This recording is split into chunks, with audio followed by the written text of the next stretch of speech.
Okay. Hello, everybody. How y'all doing? We just gonna get right to it. Hey, Miss Not for Everyone, how you doing? Let me put the link in. Let me see if it gives it to me automatically again. I used to like when they used to do that. But they don't. Okay, let me grab the link so I can get right into the conversation. Um,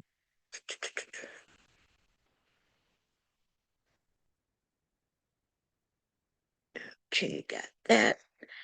Let's go in it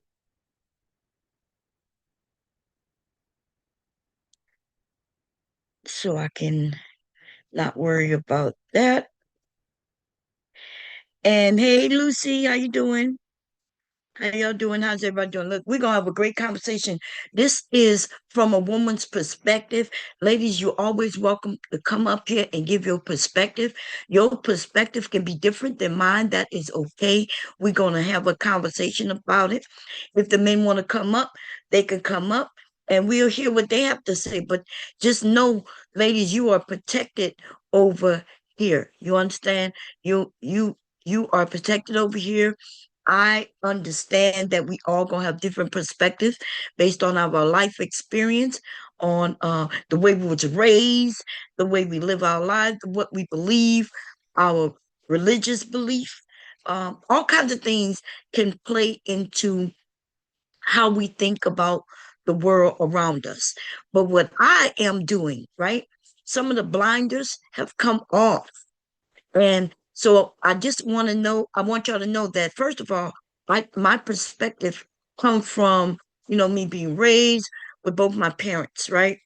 Um, whether that's a good thing or bad thing, I say just because you have two parents in the household don't make it necessarily a good thing. But these men will push that on you and and make you believe that that is true. That's not necessarily true. But I had both my parents in the household. I remember having a lot of males, uncles, cousins. We lived on family property, so therefore everybody who lived on that property was family. So there was a level of protection there. But at the same time, you know, uh, things that can happen to you could come from family members, right? So I know that perspective as well. Um, I am also someone who got married. I got married very young. I can go and tell you the ins and outs of being married. I can tell you the ups and lows of being married. And I can tell you that just because you're not married doesn't mean that everything is so bad.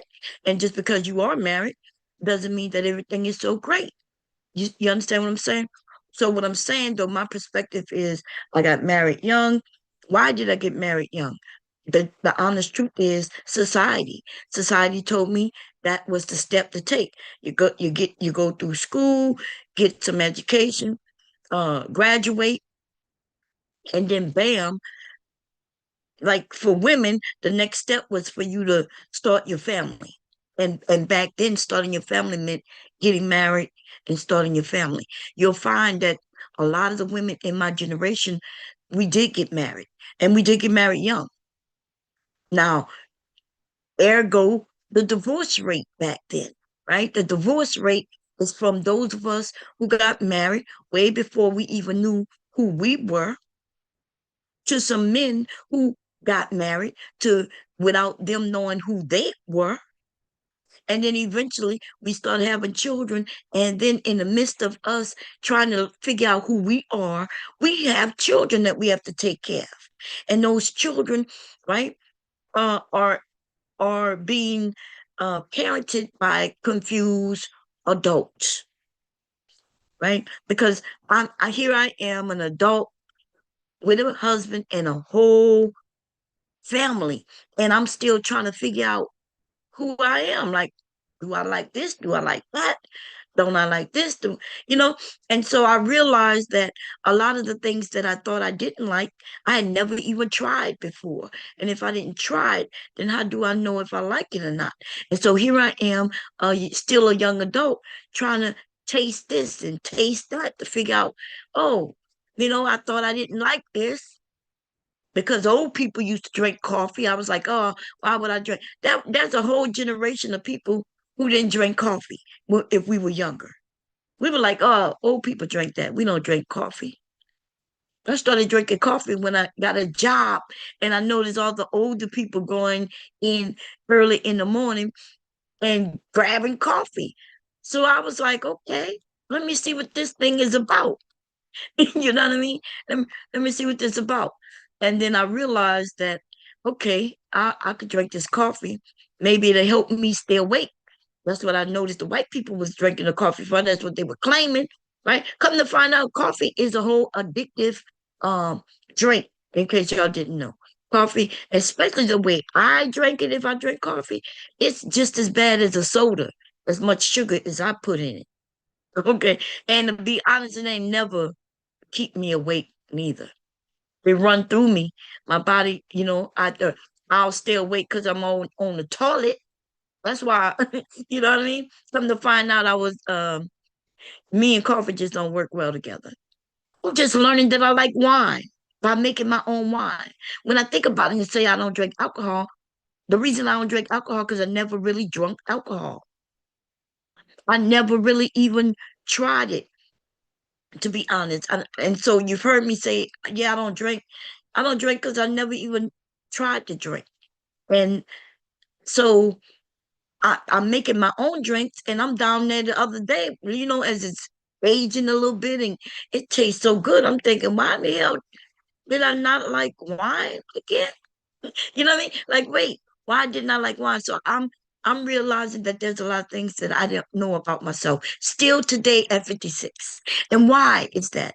Because society, right? Society tells you not to do this, not to do that. If you want to be a good person, if you don't want to be addicted to this and that and the third, then you got to stay away from these things. And yeah. But anyway, we're gonna get back to what I'm talking about today. We're gonna talk about some of these things that these men put out there because you notice, like I noticed. I'm not sure if you noticed, but like I said, I was raised around men. My father, my uncles, my older cousins, my father's cousins, right? It was a shitload of men with a lot of women. I was raised around family for the most part. And I was watching outside, outside of the family. I could see a lot of things that were going on with neighbors when I would go by my cousins' houses and things like that. And what I noticed about men can be all the bad things. They can be all the bad things. In fact, it looked like, okay, he must be a man then. He could be he could get home from work and start drinking as soon as he get home from work. In fact, I started even seeing them start drinking before they even go to work. On their way to work, they got a beer in their hand. This is still today. Still today. Okay. In states where you could pull up to a gas station and on your way to work, you could buy a can of beer. Tall boys. I remember like my grandmother used to have these big ass tall cans of beer for less than $1. One beer. Okay. But I saw my grandfather drink. I saw my dad. He wasn't really a drinker, especially in the mornings and things like that. Until he got a little older, then he would drink. But to be honest, dad and mom did things that adults did away from children. Back then, they used to tell us to stay in our children's place, and they would tell us to get out their face. Like adults talking. This is adult time. And our ancestors would go outside and be gone all day. You, you know what I mean? We'd be gone all day, and when that street light came on, we knew we better be home. We could be, you know what I mean? That's how our generation was raised. And but men can be as bad, but it was never considered bad. It was like, oh, just what men do. So when I became like a teenager, I kind of had this thing where I thought I should have been a boy. Like I should have been raised a boy. Because I'm thinking, shit, like, why do I have to wear dresses and I can't really go out and play, can't go play sports. So, and because I guess because I was raised around a lot of boys, That's what I did for the most part. I wanted to do backflips. I wanted to jump and run and go hunting and things like that with the boys because at that time it was one cousin older than me just by a few months, and then I was the next oldest, and I was a girl. And then everybody underneath me though were boys. So it's a shitload of boys with me. And then came my younger cousins who were babies while I was a teenager and like my sister. And that's when the girls started popping up in the family, right? So it's me with a bunch of boys and then the young girls, when they were babies. And so even as a young girl, I would treat my little cousins and my little sister like a baby doll because I was a teenager at the time. I had no problem wanting to learn how to change their diapers and things like that. They were like living baby dolls. But I say this to say because both men don't understand.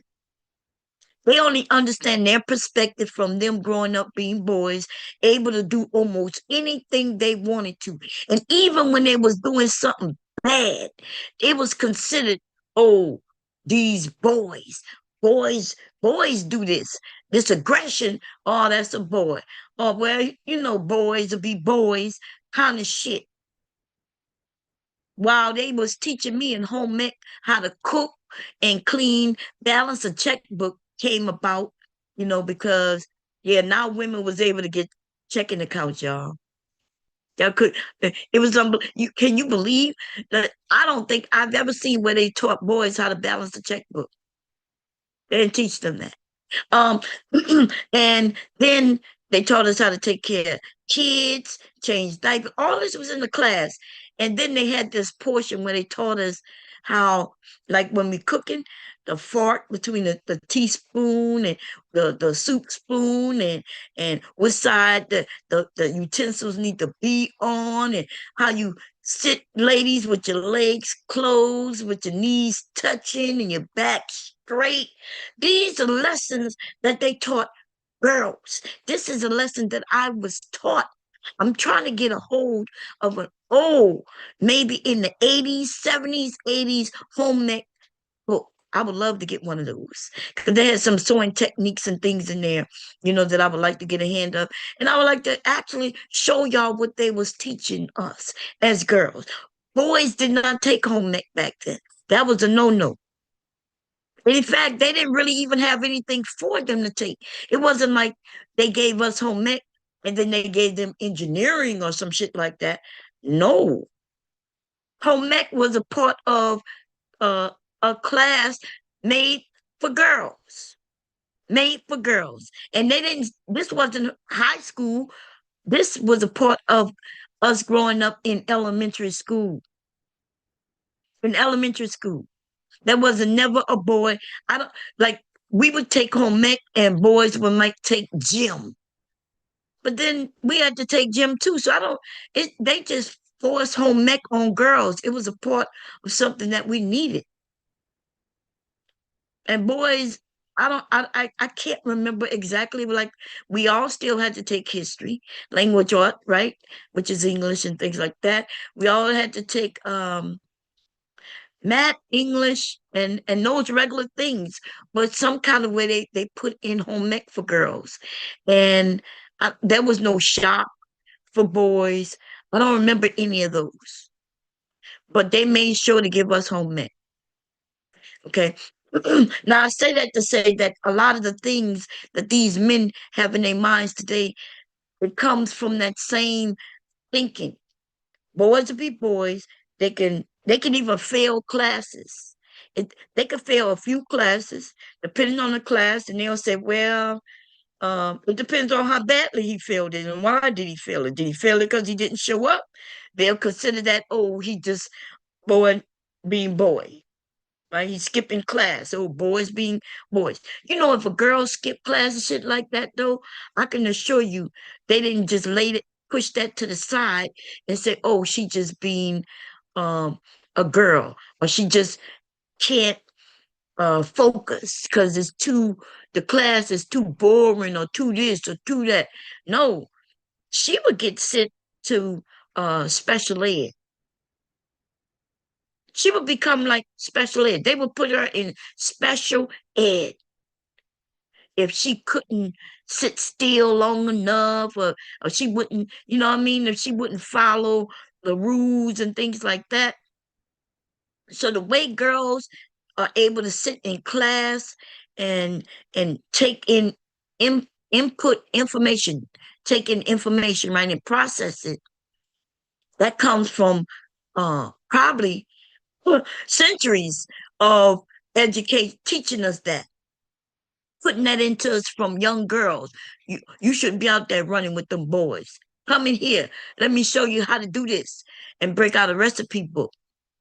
And then now, from us being like 3, 4 years old, they showing us how to follow instructions in a book. And if they're not showing us a book, then we sitting there and we have to look at our mothers, aunties, or whoever, whatever they showing us. Whether they showing us how to cook, we learn how measurements work. But more importantly, we learn how to follow instructions. And guess where the boys were? Where you think they were when they were like 4, 5 years old? They were somewhere playing with their trucks, with their train tracks. And we didn't have the internet back then. So we didn't have no phones and stuff like that. So they was playing and they could play. Soon as they woke up, they could start playing. And guess what the girls had to do? We had to make up the beds. So they started putting us in they started giving us structural things to do from the rip. They put a baby doll in our hands from when we're babies. We're babies and we get a baby doll. And guess what happens with that baby doll? Because the boys, I think the boys, when they see, well, what's the difference between a baby doll and them giving us a train set? Well, a baby doll went with us everywhere we went. A baby doll slept with us. We changed the baby doll's clothes. And if the baby doll was mistreated, they would tell us, pick up that baby. That's your baby. You can't treat your baby that way. You can't harm your baby that way. So that we really, that baby became almost to a lot of girls like their friend. Where boys may have had imaginary fucking friends because you ain't had nobody growing up with you and shit. Girls had a baby doll. Okay. Let me wood shop was an option for boys in my time. Oh, you must be talking about high school. I'm not talking about high school. At high school, that's when different things came about where you could take in typing, you could do wood shop, you could do art, you could do when it got to my kids, they could do in high school, you could do auto mechanics, you could do things like that. I'm not talking about high school, right? When high school, that's when they start giving those different type of options. I'm talking about from elementary school. I'm talking about from elementary school. I'm talking about elementary and middle school. Home ec was an option that a girl could take in high school, but in middle school, she had no option about home ec. There's some people who took home ec, some girls took home ec all the way from like 7th grade all the way to 12th grade. If they took home ec in 9th grade to 12th grade, it's because they chose it. They either chose it or they didn't choose anything and they got slipped in those classes. But from 7th grade to 9th grade, every single girl took home ec. Every single girl took home ec. Okay. And there was no wood shop in no middle school. Okay. That's why I'm trying to think what was there. Now there was I did have a computer class. I was shocked that I was in that class because I don't remember any other girls in my computer class. Okay. And that was in elementary school.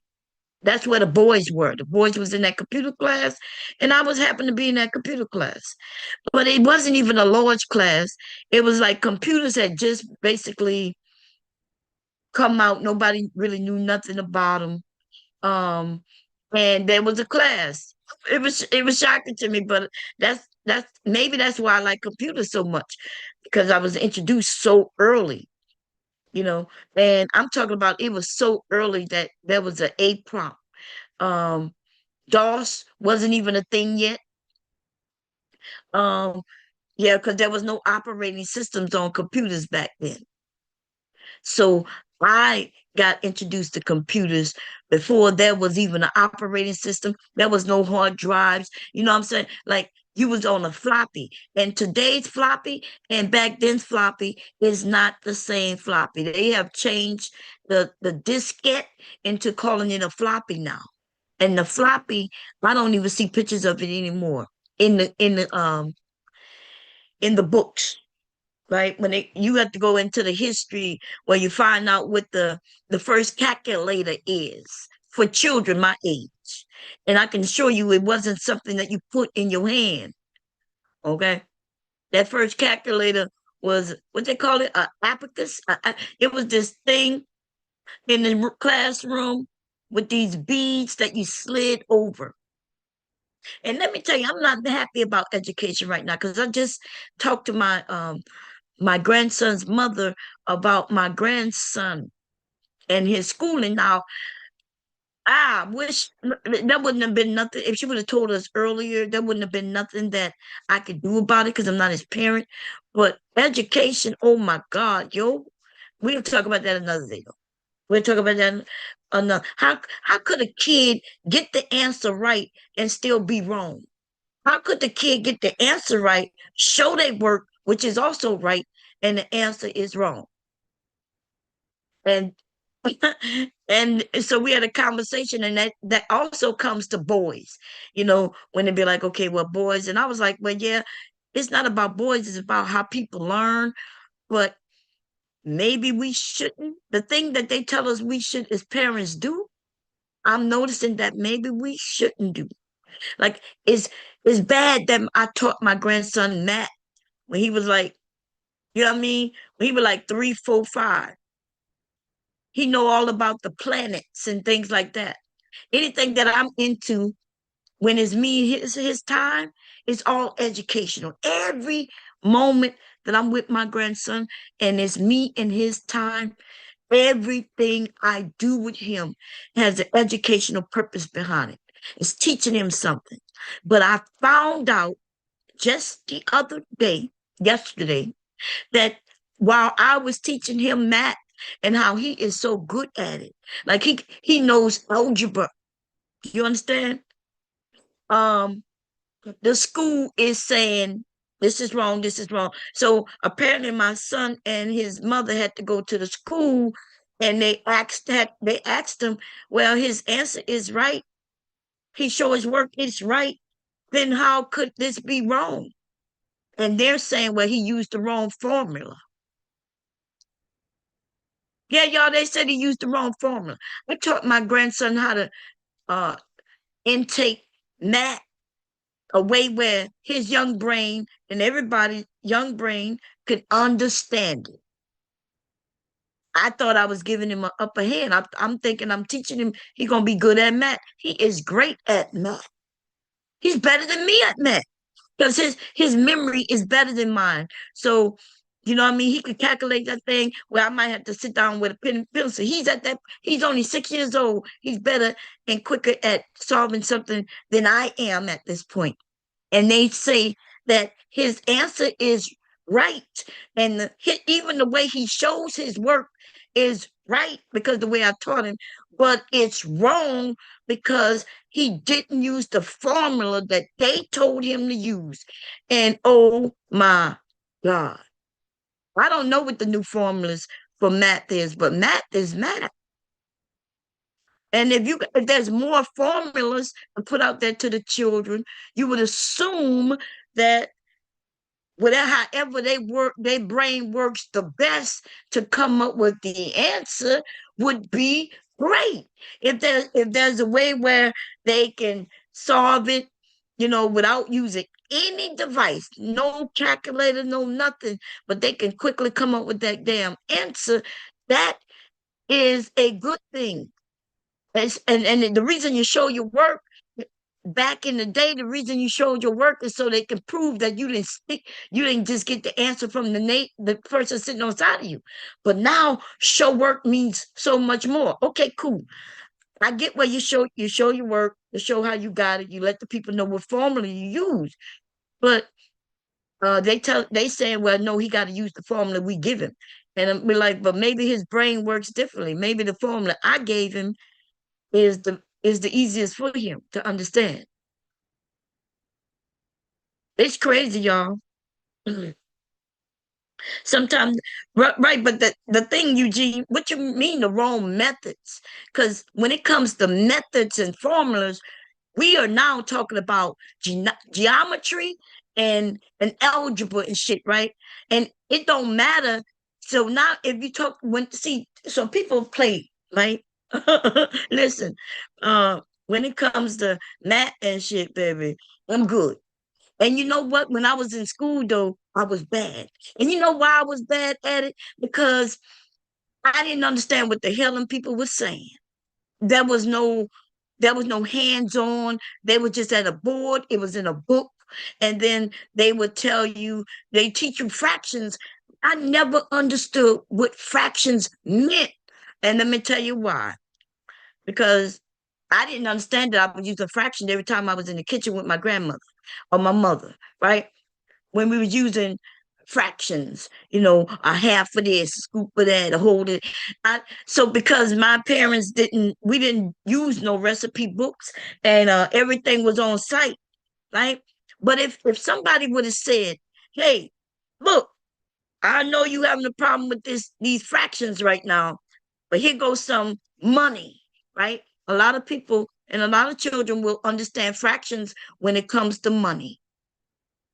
Those kids who like money and love money, and you grown-ups who think you bad at math, but you understand money, your ass is good at fractions. You just don't know it because they didn't teach you that way. So there's the way of learning fractions through money, and there's a way of learning fractions through cooking, and I'm quite sure ways as well. Other ways as well.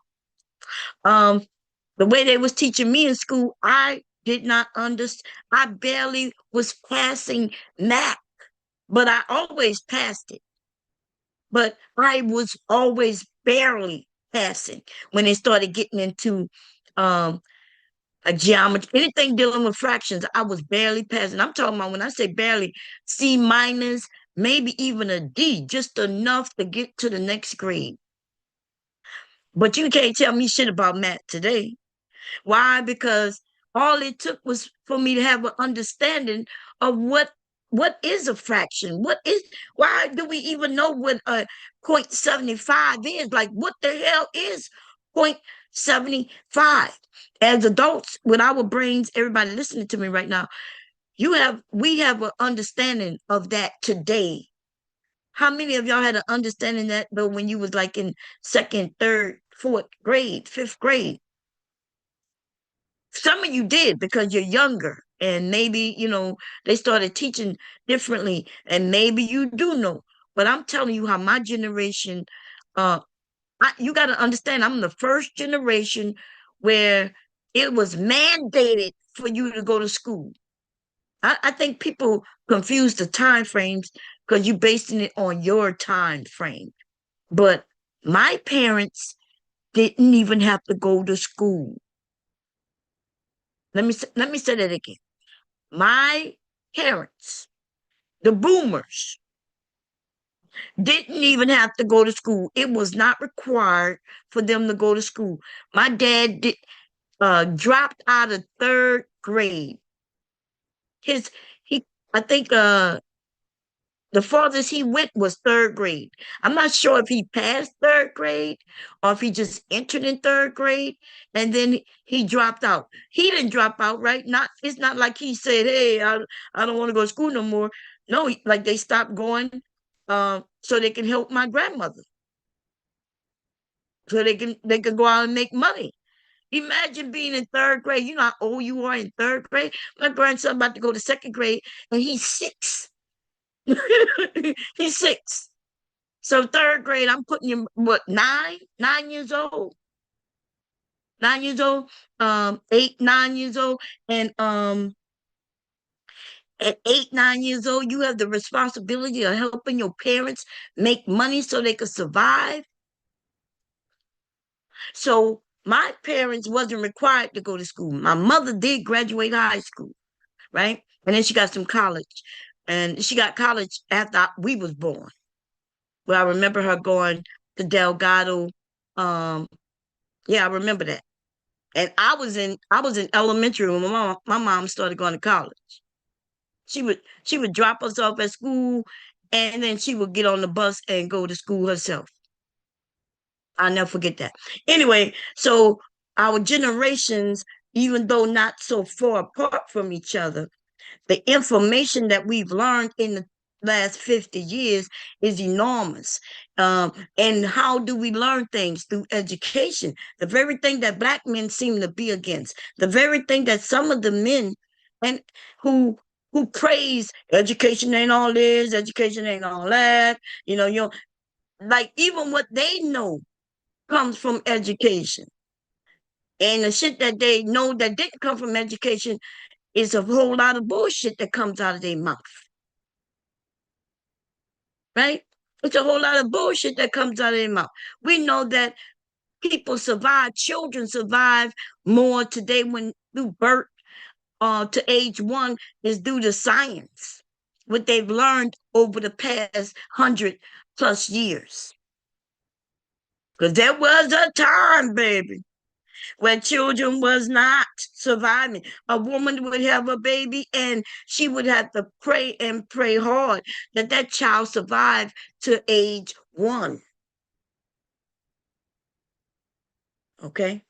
Let alone you surviving to age 18, where your immune system have gotten so strong where you can deal with all the things that are in the air. Right now, mumps is popping back up in our country, and mump used to kill people. Okay, people are getting confused with chicken pox and mumps. There's chicken pox, mumps, and chicken pox, mumps, and measles. There's 3 of them: mumps, measles, and chicken pox. Mumps, measles, chicken pox. Motherfuckers is running around this country listening to somebody who's in control of our health system right now. This fool, I don't even know if he know the difference that there's chicken pox, measles, and mumps. But he is talking about the one that kills children. And by the way, it kills adults too.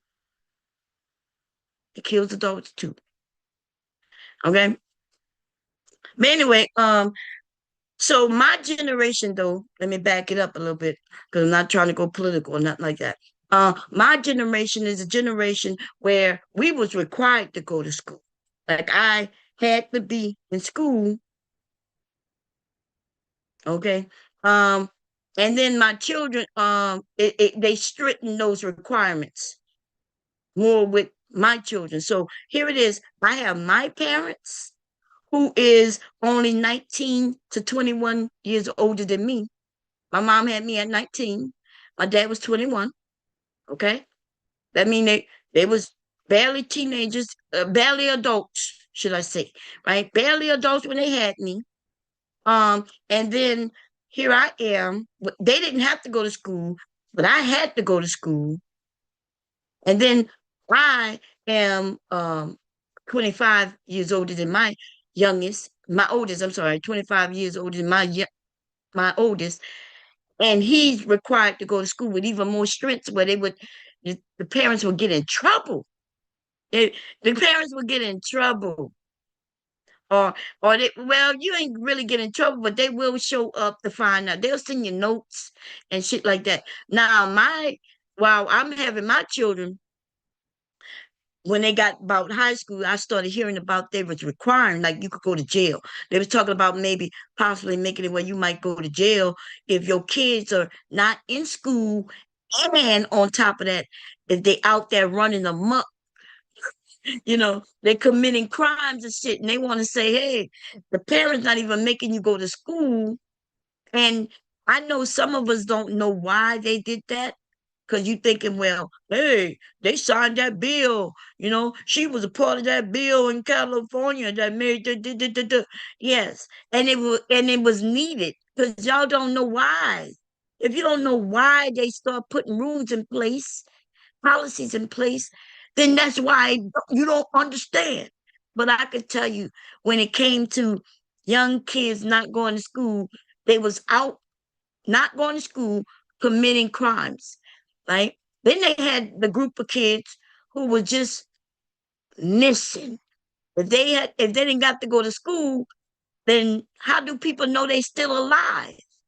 Those fucking kids being deleted by their parents, and the kid would just be not on no more. And how do you keep up with a child? Do y'all know how do you keep up with a child who's been born? Did y'all know there's no way did y'all know that there's no way to do that if they don't have school and things like that? I can have a child in a hospital and they give me the footprint piece of birth. It's that live birth thing, right? They give me that and says, this is the proof that I've had a baby. There's no requirement for me to get a social security card for that baby. And even if I go get a birth certificate, by the way, I don't even have to go get a birth certificate for that baby because you don't get that at the hospital. I think that's how I know how some of these men, for the most part, the men, right? When they don't want to be having these discussions and they say the most ridiculous shit. You do not put your name on a child's birth certificate at the goddamn hospital. You you don't listen. At the hospital is where they give you paperwork, but you don't have to fill out that paperwork at the hospital because you do not turn it over to the hospital. And that's how I know a lot of men, when they lie, they be like, oh, I had to be there so I could put my name on the birth certificate. I'm like, you lying. Yes, I did. I'm like, no, you a liar. You a liar. Okay? You're a goddamn liar. Um, it's ridiculous how much they lie.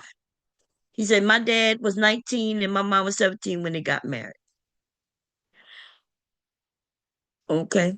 What age? Hey, Eugene, how you doing? How old are you? Because, that's a whole nother discussion right there. 18 and 19, really not far off, but I guess that's a good age. Actually, it's not the bad age, but I wonder what generation.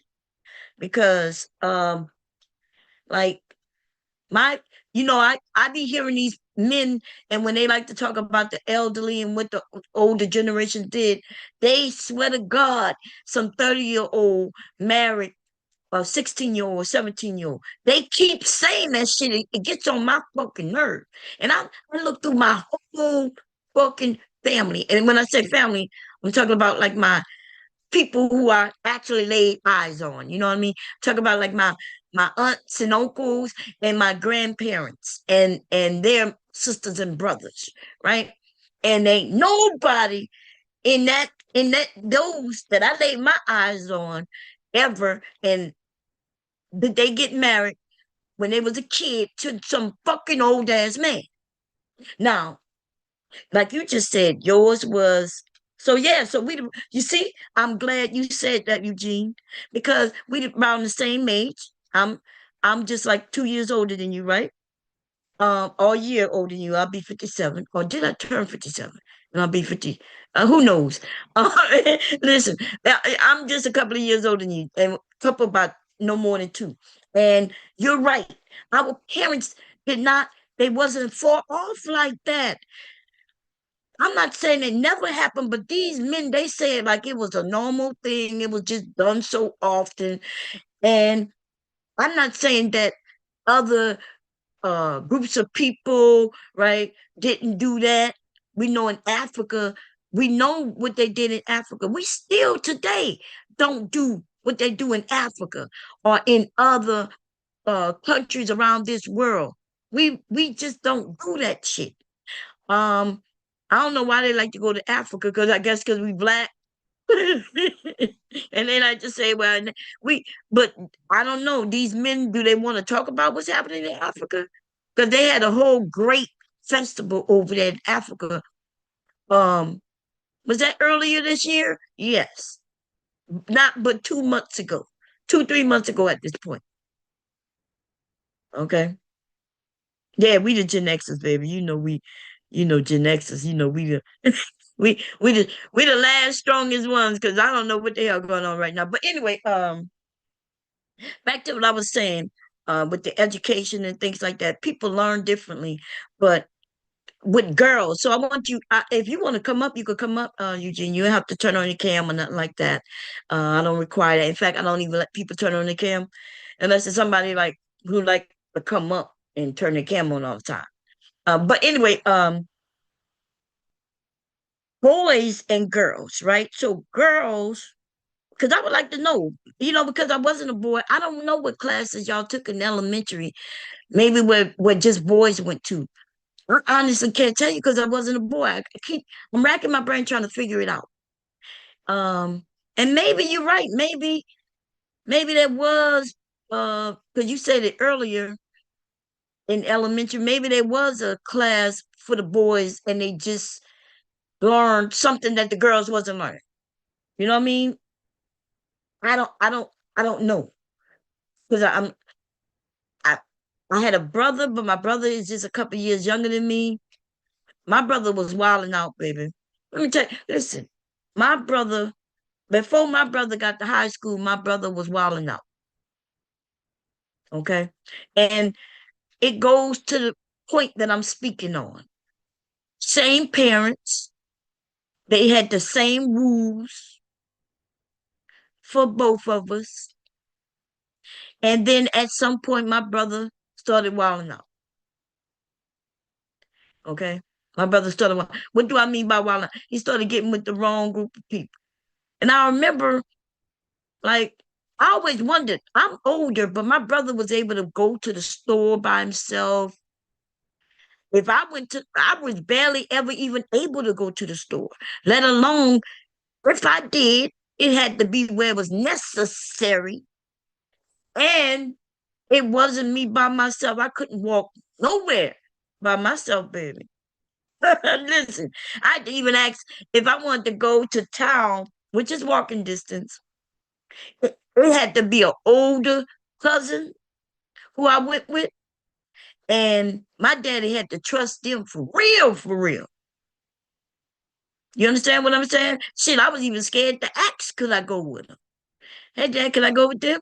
I was scared to ask my dad. Because my dad, listen, my dad was the type who would embarrass, like he would give you his answer, and his answer was nothing like, no, you can't go to your room. It wouldn't be nice and smooth like that, where you would be okay with him telling you no. It'll be on some, you can't go nowhere with them. You don't know them dumb motherfuckers. Or if he knew their mothers or their dads, and he didn't like their mothers or their dads, my dad would let every. I would be like, Dad, can I go by Tasha's house, or can I go walking? We just walking around. We're gonna walk around the neighborhood with Tasha. Nah, Tasha, mom is a whole bitch, a hoe. You can't hang with. And he would say that in front of my friends, in front of them. Baby, my dad, he would say it where I would go and whisper, "Hey, can I can I go walk around the neighborhood with Tasha dad?" Nah, Tasha mom is a hoe. You ain't going nowhere but Tasha. Or Tasha dad, that nigga ain't no good. Like, look, it was okay if he would have just told it to me and said no, but my dad would say it where they could hear it, and that would be embarrassing for me. It'd be embarrassing for my friends. My friends might not want to be my friends no more. You know what I mean? And so when my friends would come around and say, "Hey, we just going walking. You want to come with us?" And I'll be like, "Nah, I gotta ask my dad." And I would think about that in my mind, like how this gonna go. Like this ain't gonna go so well. So I would go and walk up to my dad and and be acting like I'm asking him, could I go with him? But I wouldn't be asking him, could I go with them? I would just be talking about something else that they don't know, you know. And then I would go back to them and say, nah, my dad said I can't go. That's what I would do. Because I didn't know anything other than that. It wasn't gonna go well. Okay. Now when I became an older teenager, now I could be like, Dad, um, can I go on the ridge? And Dad would be like, he'll look at my mom and my mom will look at him. And my mom used to be the one that told my dad that, hey, you can't keep her locked up. Because the more you keep her locked up, when she get out there, she gonna be wild. My mom used to tell her that. My mom used to tell my dad that you got to give her some freedom. And so when my dad said, yeah, I'll take you. And that's what my dad used to do. He would he would say, he would say he gonna take me. And he'll take me by my friend house. And he'll tell me when he coming back to pick my ass up. Look, he might not even tell me what time he coming. He might just say, I'll be back to pick you up. He's telling me essentially that where he dropped me off is where the hell I better be. Okay. Well, is where I better be. I drop you off here, and this is where you better be. I might say, Dad, what time you coming? He said, when it's time for you to come home. That's what he would say. When it's time for you to come home. And as far as I know, that's when he would just pop up. He would just pop out. Look, I would be scared as time is getting a little late and shit. I'd be like, oh y'all, we gotta get back. We gotta get back to your house. Why? Girl, I don't know when my dad come and pick me up. We we got when my dad come to pick us up, I gotta be there. Okay. I can't say to my dad, I'm going by Tasha's house. And then from Tasha's house, we go to Brandy's house. You know what I'm saying? I can't go from go to Tasha's house and end up at Eugene's house. You know what I'm saying? Like if I told my dad I'm going to Tasha's house, that's where I better be. And that's where I better be at. Okay. And, and then there was no way for me to call and say, Dad, um, I'm at Tasha's house, but we gonna walk down to Brandy's house. There was no way for me to do that. So I'm going to Tasha's house, and then Tasha wanna go somewhere else. Tasha done invited me to her house and shit, and now she talking about let's go walk around the neighborhood, which I love to do, because remember I lived on family property. Everybody was my family. So me going to anybody else's house where I can see other kids, other people and shit. That was what I like to do. And so I went by Tasha's house, which is on the ridge. The ridge is big. I had a lot of family on the ridge as well. Everywhere where I lived was family. In fact, fucking everybody in my family. Okay. And if they wasn't my family, when we was kids, they became my family through marriage. You understand what I'm saying? That's how small of an area I come from. And it don't matter what color neither. Shit, my cousins are married all into all kinds of races of people throughout time. So that's not a big deal for me. But anyway, back to the education part. And growing up as a kid, as a girl. They taught us home ec. Now, from my understanding, they don't teach that anymore. And ergo, a lot of young girls who turn into young ladies, who turn into young women, they have they don't have that education anymore. And so I say this to say that's why I give women grace, right? Because I am I could complain that I got the education. And then I could complain that hey, they're not giving the education. And so which one is it? Which one is it? So they decided to leave out the misogynistic crap of a home ec class because at some point home ec they still do home ec here in Delaware, and but you don't have to be just a girl to attend. There's boys in home ec classes now, and they teaching an array of things, and it might be the only time you learn that you like some hobbies. You might end up enjoying sewing, guys. Sewing is not just for women. Can you imagine getting your hands on something that's plain and fabric and you turn it into a whole outfit, a suit, a bag, pair of shoes, like that's what sewing is about. Then we got the knitting and crocheting portion, right? And these are things where people take not just regular things and turn them into something else.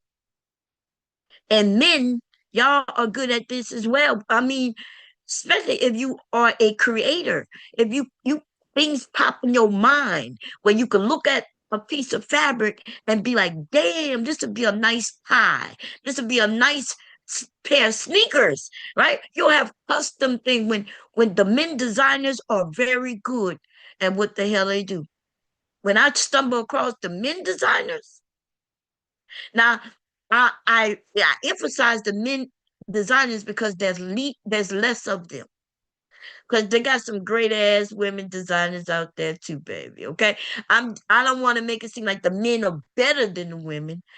What I'm saying though, that the small group of men designers out there, they are good. They the ones who could come up with some shit that men would wear. It's hard for me to figure out what would a man wear. Like that's why I only make my husband scrub tops. You know what I mean? He's my generation, so therefore I'll be not gonna do them loud colors. He gonna do solid colors. I would like to make him something and have made him some things that are a little different, and he won't even put that shit on unless it's to go to sleep. So when it comes to my husband, all I make for him is scrub tops and underwear. He love when I make him some underwear, boxers, right? Because they're gonna be 100% cotton, right? They're gonna have the designs on. He don't really care about no designs. Hubby don't care about that type of shit. But it will be the designs that I know he like fishing, hunting, knives, guns, and shit like that. He's an exodo. When it comes to my children, I have one son, he would put on some fancy shit, but it still got to be toned down in color. Um, yeah. Anyway, they started 2.0 and nobody gets grace now. What you talking about in wait. Let me read back. I can understand now that now I'm grown. The purpose of 2.0 go. Oh, I see what you're saying. Yeah, no, when we get older, that's what I like. I like when I have conversations. I wanted to have a conversation with us exes, boomers, and the older millennials. I would like to get a few of us on the panel so we can talk this thing out for real, like reality, right? When people want to be real. So in school, if anybody ever, because I first of all, I've been doctored, but not only that, but I've shared like where I'm from and shit like that, right? Everything I've ever said about myself on this piece, I can assure you, if there's anything that you could find out about, which there's a lot you can find out about, right? My high school, I find out that um you could get what they call it, yearbooks. I didn't know this at first, but yearbook.com, I could order a yearbook from the year I graduated. If I tell you that I was the a manager for the boys track team, which I did say, I even told y'all why I became a manager, because they didn't have a girl track team, and I was better at throwing the discus and the shot put better than the boys. And but it went longer and farther than the boys. And I was in high school. This is not middle school or elementary school. In high school, I was throwing a shot put and discus farther than high school boys who played football and everything. And of course, it's not because I had more muscle than them, but my technique, baby, I did have muscle, not more than a grown ass high school boy though, but I had technique. I had technique, and I was the one teaching. And when I say this, so I think some people be like, that's why they call me liars. They call me liars based on the things I'm saying about me as a kid. But I'm like, go check out a fucking high school yearbook. I graduated in 96. I'm sorry, 86. I said 96. I graduated in 86 or 87. 86 or 87, right? And you could go and check me out in that bitch. And I don't have many pictures in the high school, in none of the yearbooks, because on picture day, I would not go and take the picture. But there's some pictures that I could not even, like, I didn't even know they were going to pop in there, right? You'll see me when I got the award. I'm the only woman, a girl getting an award on a male track team, because they gave me an award because I was a coach. They called me like what is like a assistant coach for the boys track team. They even explained who I was coaching for the field events. Now I can't run worth the shit. Not long. Look, I can run short distance. I'm really good at running short distance. The shorter, the better. The longer, the worse I get. The longer that run go, Lord, if I even hit the finish line, because I attempted one time. I don't know what the hell I was thinking about, baby. I I don't know what I was thinking about. That was crazy. But anyway, I want no reason to lie about what the hell I done. When you get older, you don't have no problem. Even at your failures, shit that I failed at, I don't have no problem mentioning that I failed at. I even mentioned what I'm scared of. Some shit that I didn't even attempt out of failure of being scared of failure. That's one of my that's one of my Achilles heels right there. That there's a lot of shit that I do well, but then when it comes down to me doing it on a massive scale, I get afraid. And I don't know what am I afraid of? I still it's really just the failure. The failure itself is what I'm afraid of. Okay. And how do I overcome that? I haven't figured that one out yet. I truly haven't. Okay. I think that's why they call me lies, because I'll be like, dude, show me where I lie. Like, what am I lying about? And I keep trying to think why this person keeps saying I'm a liar. And I'm like, what am I lying about? Because there is a lie or there's some opinions. Most of the conversations we have online are opinionated conversations. And I do a lot of joking, because when I realize it doesn't matter what I think about some shit that really isn't even my business because it's somebody else's life, then I'll crack some jokes on it. It's really not that serious to me. It's really it's not that serious to me, because it's really not even that is it that serious even to them. I can't tell you how to raise your kids, and you can't tell me how to raise my kids, because the way I raise my kids might not work for you. Shit, the way I raise my kids may not even work for me. Okay, kids can be a little tricky. The way I raised both my kids damn near exactly the same, up until when I could no longer do that no more. When I realized that their personalities were so different. And then what I was combating, even in that instance, is making sure nobody thought that one was loved more than the other. And my kids will not understand that until they have kids. You see, that's when they're going to learn what they mom and dad did or didn't do. They're going to understand it when they have their kids of their own. Up until then, one son possibly think I love the other son more. He internalized that and wondered. Now, to be honest, both my sons thought that. Both of them.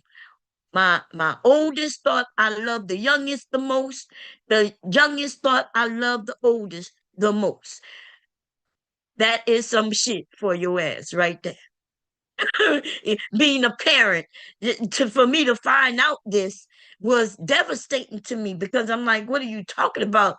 Like, I love you both equally. I don't love neither one of y'all more or less than the other. And they would be like, well, I remember when you bought him this and I got this. And I was like, what? Y'all, when I raised my children, look, I love them so much and I didn't want anybody to be jealous of anybody, right? Because they're two boys around the same age. They both was children. I had one 2 years before I had the other. He was two when I had his brother. So you understand they both are children. They both are babies. And when one would have a birthday, the other one was just standing there wondering why he get a gift. So what I did was on birthdays, I got them both gifts. But the birthday boy got the larger gift. And I would explain that to them. I'm like, well, it's really his birthday, but you got a gift too. And because it's his birthday, that's why his gift is larger. And all through their childhood, that's what I did them. Come to find out that way that I did that, had them thinking that that I love one more than I love the other, which is crazy because when it was one of their birthday, when it was the oldest birthday, he got the bigger gift. So now I realized the younger one was jealous and thought I loved the older one more. But then when the youngest one, when it was his birthday, he got the bigger gift, which left the oldest thinking that I loved the youngest more. And I was like, I can't win for losing. Still today, sometimes we have conversations and they will mention some shit. And I'll be like, what are they talking about? And then I'll go and start having a conversation. And then this came out like a couple of years ago. I was like, wait a minute, you thought I loved him more because I said, you do know that birthday people are the only ones who usually get gifts. I said, and you got a gift also. I explained to him like I was just crazy, y'all. And but I understood when they were children. I did not understand that it would look that way, that I love one more than the other. Um, and so, but that was nothing I could do about that, right? There's nothing. I did what I thought I needed to do to make sure that they knew they were loved, make sure everything there was no jealousy, because there was no jealousies among them. But it seemed like they turned on me. It, it, and then they older and they remember that shit, but they don't understand. Instead of them coming asking or something like that, they don't understand why things went the way they went. So right now it's in their brain the way they want it to be in their brain. But when they have children though, when they like my youngest have a son, and now his eyes are opening more. He's realizing shit, right? He's like, oh, that's why you did that. And that's when he's telling me, yeah, because I thought you didn't love me or I thought this. And I'm like, what? Like, y'all had everything you needed without a doubt. And then you had most shit that you wanted. You understand? They had most shit that they wanted. But anyway, let's get back to the women and thing, because the home ec thing is a very that when people see me sewing and shit, there's a lot of shit that I know how to do that based on me learning this shit in school. Like I know how to draw. The only thing I don't know how to draw is human faces. And to be honest, if I sat down for and gave me a week, I'll master fucking human faces and shit too. I don't draw people. I did take art though. I took art for every year in high school and even in elementary school. I had some art classes, but every year in high school I had art. I know how to draw. I know how to paint. I know how to do all that. Okay. Um. Also, I took choir. That's what they called it. Acapella, actually, right? It was called acapella. Wasn't called choir. Uh, and so I could hold a tune as well.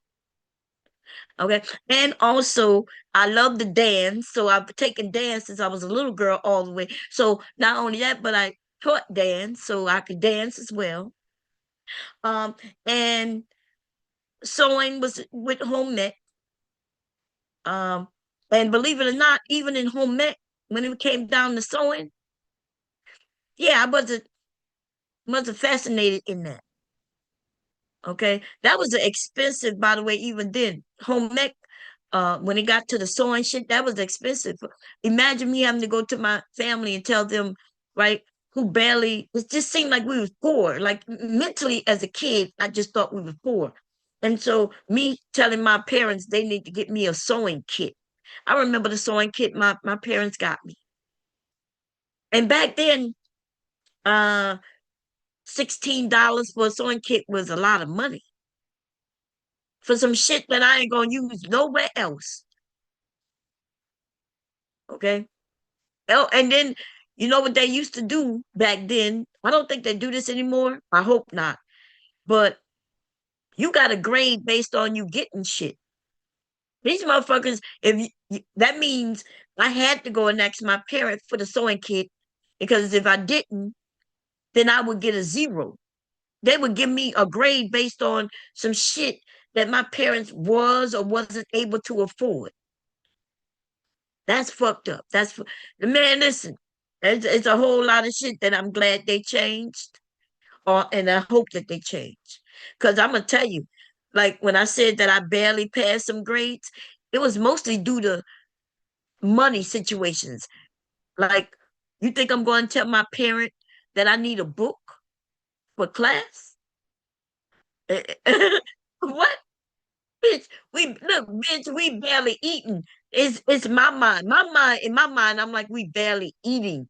I am not going to ask my mom to buy no book called The Bear. I think it was called Bear or The Bear. Okay. It was mandatory reading in high school.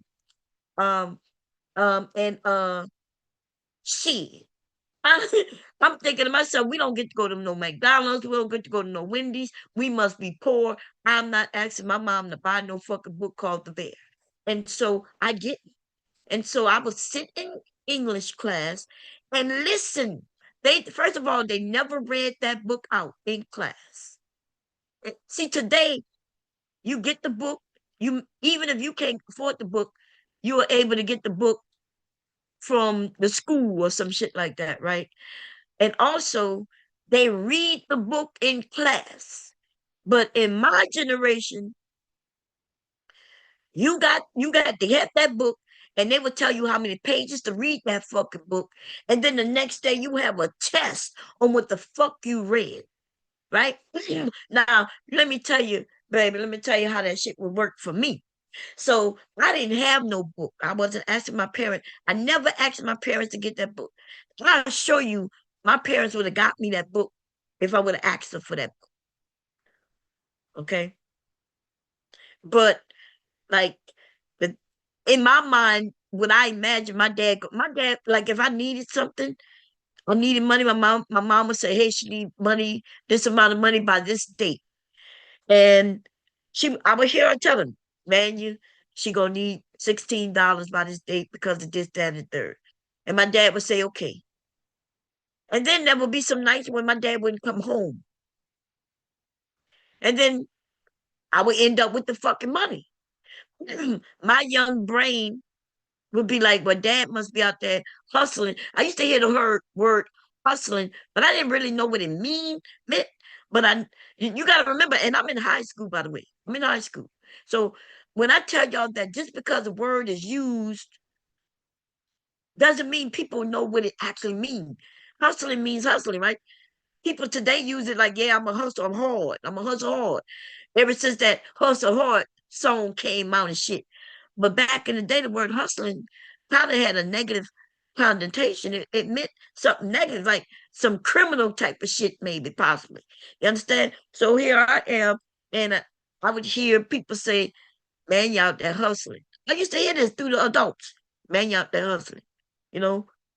Um, and I would hear it and I would be like, what like, is he out there doing? I didn't know what that meant, what my dad was doing. Okay. So anyway, this is how I would do it in class. Now, this is how they made it uneven because they made you read maybe like, let's say you have to read 10 pages. And when you got there the next day, they even told you you're gonna read them 10 pages, you're gonna have a pop quiz. Now a pop quiz usually popped up. I'm sorry, they'll just say you better read those 10 pages. We gonna test you on it. If they told you they're gonna test you on it, that's not a pop quiz. You know you got a goddamn quiz, right?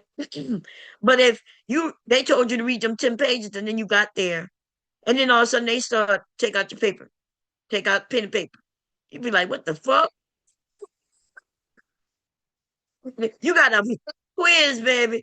I don't know if they do pop quizzes today. I don't know. But you had a pop quiz. That mean a pop-up motherfucker quiz on the shit that they just told you to read. And on a book that I never had. I didn't have no book ever. Any book that had to come out of my parents' pockets, I ain't never had it. Not in ninth grade, not in 10th grade, not in 11th grade, and nor in fucking 12th grade. Okay, that's just what it was. That's just what it is. And this is how, and I failed English every fucking year. And because of the way they scored it, right? They want me to read a book that I ain't got. They want people to read books. I wasn't the only one that was doing this. I was not the only fucking one.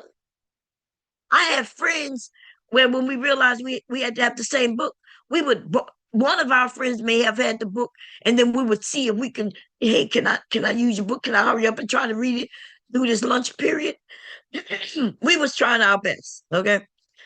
Now, so when we didn't have no tests, or if we had a pop up quiz, which I wouldn't have known ahead of time, I would sit in class and I would listen to after we take the pop quiz. I got a quiz. I don't know nothing on this fucking thing. I know damn well the teacher know I ain't read shit. They never even asked me if I had the fucking book. Or they knew I didn't have the book because I got a zero for not having the book. You bitch, you know I ain't got the book because you gave me a zero in the beginning of the semester for not having the book. You done already gave me a zero. What the fuck I look like going to get the book? Now, look, you gave me a zero for not having the book. So that's already got a zero out of 100 already. Okay. Um, and then now you're giving pop-up motherfucker quizzes, regular quizzes. You ain't reading the fucking book. You know that I don't know shit about that book because when you gave me the test, I made up my own fucking story, yo. So when the teachers used to tell me, you should be a writer. You're gonna be a writer. I've been told that ever since we had mandatory reading. Even before that, they were like, "You're gonna be a great writer." I didn't know nothing about no bear, and I would make up my own fucking story on the test. motherfucker, motherfucker answer ain't got shit to do with the book because I never read the book. I still don't know what the bear is about. And if I'm correct, I think they made a movie about the shit. I still can't bring myself to look at the movie because of my situation in high school with the fucking book. Okay. But anyway, I made up my own story. Nothing I had nothing to do with the book because I never saw the book. She knows this shit. I got a 0 out of 10 or a 0 out of 30. Whatever she was giving a score on, I got a zero for not having a book, and I got a zero on every pop quiz. One time I got a half a point. And one time she gave me some points because she said my story was so good, but it still was a failing grade, right? Anyway, why would they make you read some shit that ain't even providing it for you? And then when they realize you ain't got the book, they giving you they giving you grades on not having the book. They know you ain't got the fucking book. They know you ain't got. They knew I ain't had that book. Okay, so ergo, now my adult brain thinks, damn, bomb. Like, why you didn't like the book? Probably would have cost a few dollars, but your mom had to pay a couple of $100 for summer school. Wait a minute. Now, I'm gonna be honest. You gotta remember, I'm still in the kid's brain. And the only reason I'm telling you a story because I want y'all to understand a kid's brain, yo. A kid's brain. Even though I'm 15, 16, 17, I know I'm gonna fail. There's no possible way I can pass. Half your grade in English is on that book, that mandatory book. Even if I got all hundreds on everything else that school year, I still would have failed. You understand? They tell you, they tell you that right off the rip. Your mandatory reading is going to be 50% of your grade, 60% of your grade, 70% of your grade. Shit, I already, and I'm smart enough to know who, bitch, I'm going to fail. Okay? You had to believe in yourself then. What? The only way I would be interested in a book if it's a rare one of a kind, autographed book from a unique figure. I know that's right, Rand. It's 2026. Ain't no one reading now if these days kids are turning to Google and getting information now of days. Well, there are readers though. Okay. Hey, Candy Cane. They are readers. I don't want there's a lot of readers out here. My voice is doing this thing again. Um, yeah, there's a lot of readers out here. More than I even imagined. In fact,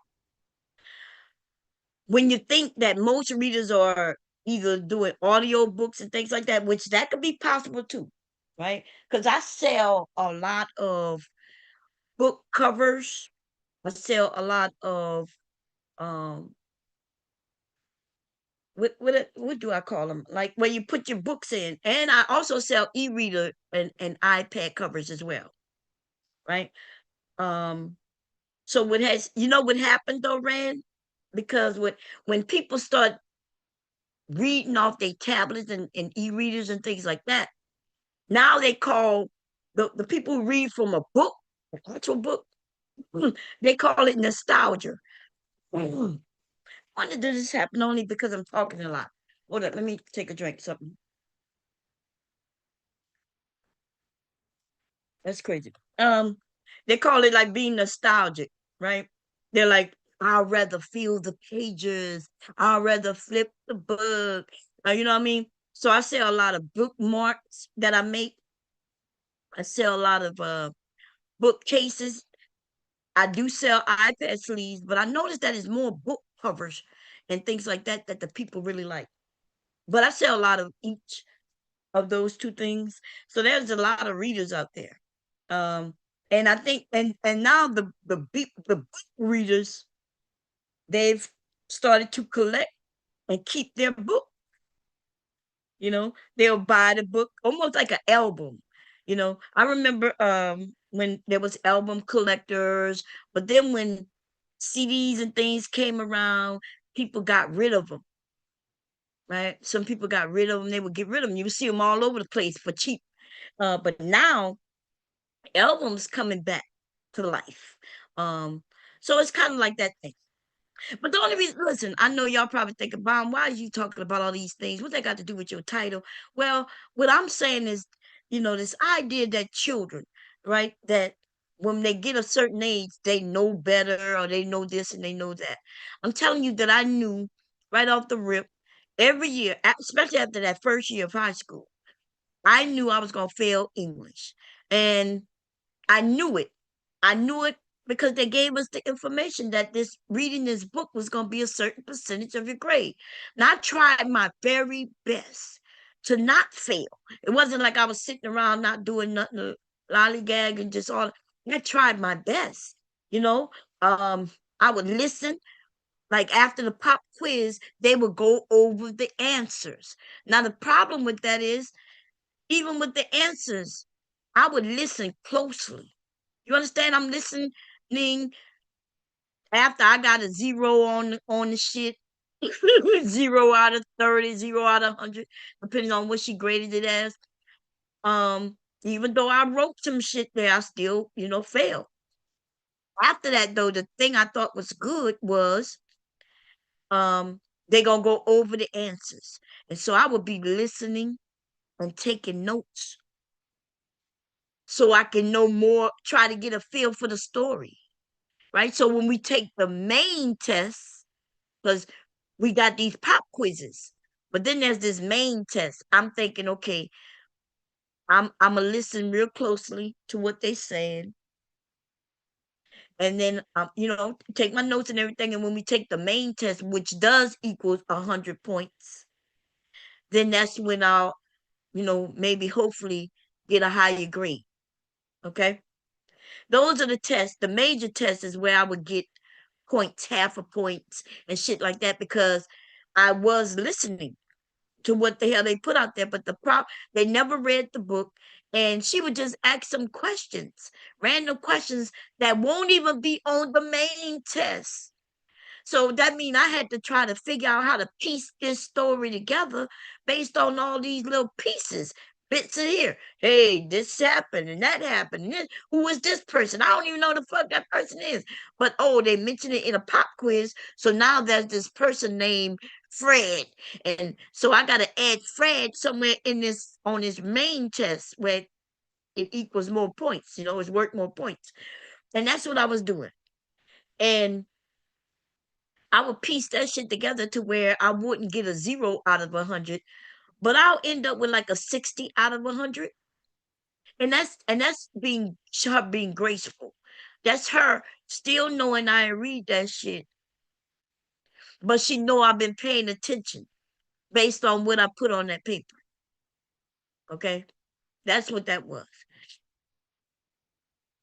And the bad thing about that is I knew I would fail, but I was trying my very best, and I just knew I was going to just have to go to summer school. Now, this is where childlike mind come from.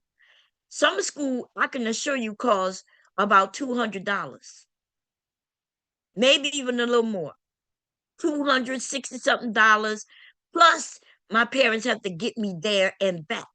That means you got to pay the money up front when you enroll, and then I got to catch a bus. I got to have bus money to get to and from school every day.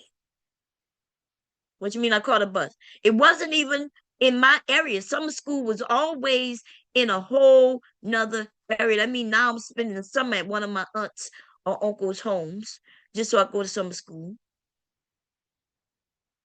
Um, and that book, though, we can assure you, we all know that book didn't cost nowhere near $100, let alone $300, right? That book may have cost $12. I don't know. I don't, I did. To me, a book was money that could have, money that we could have used for food. And in my mind, I was like, that's my childlike mind at 16, 15, 16, 17 years old. As an adult, I'm thinking, God damn. Like I could should have just asked my dad for that goddamn money for that book. Okay. But my parents, when I needed summer school, my dad went and hustled or whatever and got that fucking money for my summer school. and he did that shit. Okay. Um, yeah, times have changed. Oh, I see what you're saying. I see what you're saying, Rand. You're right. Hey, ABT, you're right about that. And you, everybody's welcome to come up. You said my goal was money. Forget a high school or college. I would have just went straight to work in high school if I could at the time. School wasn't for me, and many others I know. Rand, you're not saying you are right. Listen, that's how I felt. That's how I felt. But this is the but, right? College is completely different than high school altogether. Um, College is completely different, y'all. Okay. When my brain became well more developed, I understand things differently. And even what you're saying, Rand, right now, like that makes sense, right? You might be smarter than you even imagine. But if you cannot go by what you knew and didn't know when you was a child today. Okay, that's what I'm saying. Hey, PhD, how you doing? Oh, I didn't let it eat. Hey, Diva, how you doing? You muted right now. But when you get a chance, you could. Um, so that's what I'm saying, y'all. So I failed English every year, and the only reason I graduated high school on that last is because that's the way I graduated, right? I had to go to some school to make up the credit for the year that I failed it, right? Because like my parents was great, and I was like, I need to go to some school. I still would have went to the next grade. I just would have had to take English again, right? I would have been behind on English. So, but my mom and dad, they made sure I went to summer school. I got that credit for that grade. When I went to the next grade, I took the next English 2, then English 3, or however they did it, right? That last year though, in when I was a junior, when I was a junior, this is how smart I was, dumb and smart at the same fucking time. How could you be dumb and smart at the same time? So I knew that I was gonna fail English in high in as a 12th grader. So I took two Englishes in summer school. And the reason I was able to do that is because people was able to go to summer school to get ahead. Like if they wanted to graduate ahead of time and shit like that. They was able to do that. So I failed 11. Wait, no. Yeah. I failed 11th grade. Wait, how did I do that? I failed 11th grade. Yeah. So I failed 11th grade English. So I had to take summer school. And that year in summer school, I took both 11th grade English and 12th grade English. I took both of those in summer school at the same time. And so, which meant that when I went into 12th grade, I already had all my Englishes done. When I failed ninth grade English, I took ninth grade English that summer. When I failed 10th grade English, I took 10th grade English that summer. When I failed 11th grade English, I took both 11th grade English and 12th grade English that summer. I hope that makes sense. I hope I explained that right. So by the time I went in 12th grade, I didn't have to worry about English at all. And so I just had to take my classes. But I wasn't telling you, I wasn't just failing English, baby. It was two classes that I was always failing, okay? let, let me change this real quick for her. Hold up, rename. Don't say nothing yet. Wait, don't say nothing. Yeah. Uh, yeah, I changed it. Go ahead. How you doing? Did Good. you huh? That's me. I had a mouthful of food though. How you doing, sis? Good. How are you? I'm good, just rambling, talking my stuff. I was I want fumbling. I had a question. I was fumbling with my phone, so I missed why you failed 11th grade English. girl, I failed all them Englishes. No book. I didn't have the they had required reading of a book Mm, every year. okay, And I yeah. didn't yeah, and I asked my family for the book because I thought we was poor. And so I never had that book. And that book if I'm correct, would be like 60 something percent of your that grade that year for English. Right. Mm-hmm. So yeah. Okay. So girl, I failed English every year, girl. I went to summer school every year, 9th through 12. Um, I'd go to summer school for that and history. And the way I love history today, understand history, went back and started reading on history and things. But the way they taught us back then, Yeah, they it didn't was not wasn't really fun. teaching, huh? No, I was just saying it was not fun. Yeah, it's not It even wasn't what interesting. it wasn't interesting. I didn't have an understanding. There wasn't even I don't even remember pictures. Mhm. In our history book, there was no pictures of nothing. It was just text. Not just words. Just words. And I know that sounds, you a reader, so to you words, it don't matter. But to me, like when they would start talking Not in about no textbook. We need some pictures, some they had diagrams. they had no diagrams, no nothing in the history book. And so I remember one year they was talking about some Turks or some shit. I didn't even know what a Turk was. I don't know if it was something like a Turk, right? Today it was they were mentioning this group of people. And like right off the bat, I can't envision them. I don't even know, like, what are you talking about? Like, the Turks fought this war and this and that and that and that. And I'm like, okay, like, what were they fighting for? Who are these people? you know? And so I am bad with dates. The reference of time I'm bad with.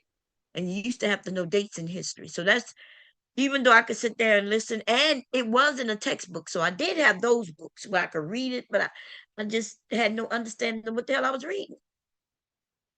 I couldn't envision anything. And Right. I'm a vision, I gotta literally see it. I don't have to see it on a page. If it's not there, I need to envision it so I can see it. And if I can't, then I can't, it doesn't make sense to me. And so history and English. English was because of that one book, but the textbook and everything in the textbook I understood. I understood verbs and adverbs and nouns and all that shit, right? Um, all of that kind of stuff was easy. Um, but the the name of that book was The Bear, I think. Let me go look and see if there's a book called The Bear. It was mandatory reading. Let me see. The Bear. It had something to do with a bear. Uh, let me see book. Yeah, I mean, at least we got a couple books to read that was, Black people. I think we had to read I Know Why the Cage Bird Sings. I actually did not read that book, though. I still haven't read it. Mm. And not for any particular reason, but what was the other one? Oh, House on Mango Street. Was it good? Um, yeah, yeah, I did like House on Mango Street. And then it was the other one. What's that lady's name? Is it Nikki Giovanni? I think we read something from her. Mm.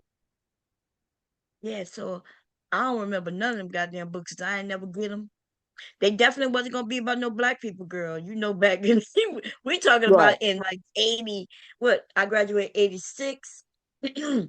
So in a southern state where they were shit. Right. The last year I graduated, they was talking about burning down the school because a black girl had was up for homecoming queen. Mm. And they was like, hell no. Okay. Uh, I like we didn't, when we kids, we didn't understand the Mhm. racial things that these people who I go to school with, how their parents are. I'm Like, surprised they let their kids go to school with y'all. girl, I'm shocked too, because back then there was still a lot of separation going on. But I lived in a smaller town outside of New Orleans. So in New Okay. Orleans though, they had a lot that like it was separate. I Mm. had friends and cousins and aunts and people went to school where the school was mostly black. If they had black people there, it was mostly black. They might have some sprinkling in white. But I Mm. lived on the outskirt where the majority of people on the outskirts was more white. At least Mm. the ones who had control, they were white. and us poor, lonely black folk, we got sprinkled in. There's only one high school still today in that area where I lived in, so you had no options. There one high school on this side of the river and one on the other side of the river, and they had no choice.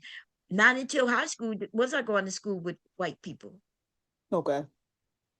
because that's when they ain't got no choice. You see, Mm-hmm. they ain't got no choice. They had a couple of middle schools, um, and so I didn't really see white people a lot. Even I realized that even when I thought I was going to school with white people, in elementary school, they wasn't. They was other. They would be considered brown people today. Okay. They were the Dominican, which, to be honest, Really? yeah. So from okay, up until me going into the army, I swore up and down I didn't know much about white people. Like, never dated them. It was only black. I would just say, yeah, it was mostly black. But Mm-hmm.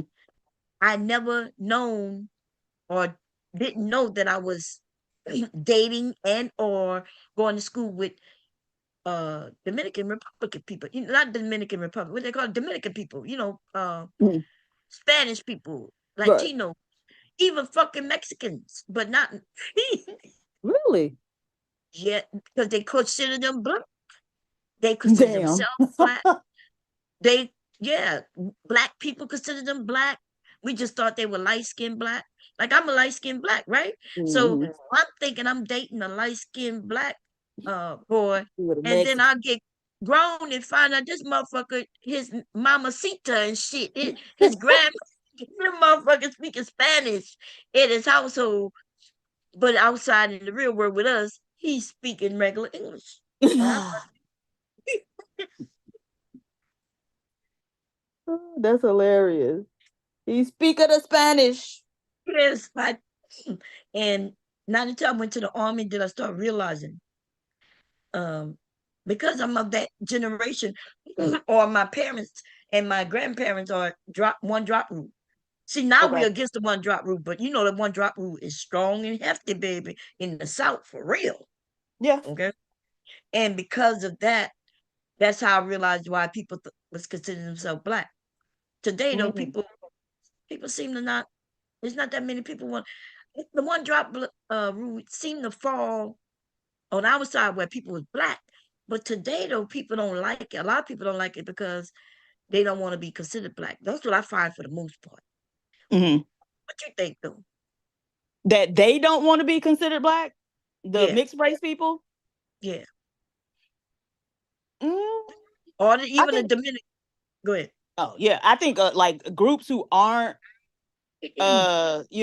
like group foreign people, yes, they're not going to want to be associated with black people because black people are at the bottom of the hierarchy. Right. The mixed people. Okay, so when it comes to mixed people, because now we Mm-hmm. got this term called mixed people. I still don't know what it actually means because I do know, like, if your mom black or your dad white or vice versa, Mm-hmm. that's understandable. You mix people, but now we got even people who say, well, that their grandparents may have been mixed, and then because What? in my huh The grandparents are mixed yeah, or so or they non-black? well mix well so what is no Well, the mix. mixed is non-black, but I'm saying, like, are they mixed or are they just no part black Oh, okay, person? yeah, yeah, no, so in Louisiana it's a lot of mix. Okay. So, and so it's hard because that's what my brain like Mm-hmm. understand. We had slavery, and due Right. to slave, but not even just slavery. We like to think that women was only great during slavery, Mm. but my grandmother was great way out of slavery. Right. Right. Yeah. White men raped my grandmother, and Mm. my father was born out of that. Oh wow. But when you see my dad, you can't, you don't see, he don't look nothing white, right? But he was light skinned like me. Mm. And he was light skinned like me. Um, and so am I supposed? So my grandmother was great. Mm-hmm. My father is born. My dad couldn't. He called them crackers to the day he died. Okay. As you should. And and so there was no proud of that, nobody wanting to be that. And then I found out years later that on the other side of our property, there's white people. There's white people. We we call them cooners because they like the poor white people, but they live on our property. Come to find out they related to me. I was gonna say, why are they on your property if they're not related to you? Yeah, they're related. I always used to wonder, like, hey, this is our property, but on that side, on one side, right, was where the white people was. And I used to ask my grandmother, like, hey, is that our property too? And she would say, it's she wouldn't want to explain it fully. Mm. But when I got a little older, I heard her mention that the white people was related to us. And How? Did you ever find out how they're related? Like whose no, side were they on? And you know what I'm saying? Like how yeah, did y'all no, come to be related? Did they no, interact with y'all? no, never, Really? never, Okay. never, yeah, never, never. They was like the poor white people who just Mm. on the property. I think they sold that because I don't know what happened to that side of the property. It's not even. They used to have an old raggedy down house, just like my grandmother's house, though. You see what I'm saying? It was like just Mhm. back then, and it was just white people. They had a little small little area, and it was separate from us. Right. Like we didn't have to see them at all unless we was Oh, driving okay. outside. Yeah, it's not like they walked on our side and we walked on their side. Um, yeah, only when we was leaving the property would we see this little road and the little house on the side, and there was white people there. And so, yeah, I don't even know. I don't know how they related at all. Mm. And see, so it could be as simple as, yeah, it could be real. It could be something similar to what happened to my grandmother, except, you know, when she had the children, the white side of the family took the kid. If the kid Mm. could pass for white, then Right. the white side take the kid. And then she started having kids, and you could see blackness in them, but Mm. they were white. Okay. You know, especially when But you you know, talk about. back in that time, I'm sorry, go ahead. No, I was just on the bayou and shit like that. The Cajuns, if you ever look at them, you could tell that they're not just fucking just white European white. Mm. Right. You could see the tint in they skin. If anything, they might look like they're a little native because they be having a little melanin to them, Right. but they burn in the sun. And a lot of them, because they are Cajun, like my dad, they'll be out in the sun to where they get darker. But it's not like a dark like my husband then would get it'd be like Yeah. more red, like the native mm, Indians, the Mexicans, like the Hmm. Mexicans get, yeah. Yeah. When I have watched like shows about or documentaries on people who were passing, like families that had people who passed, Hmm.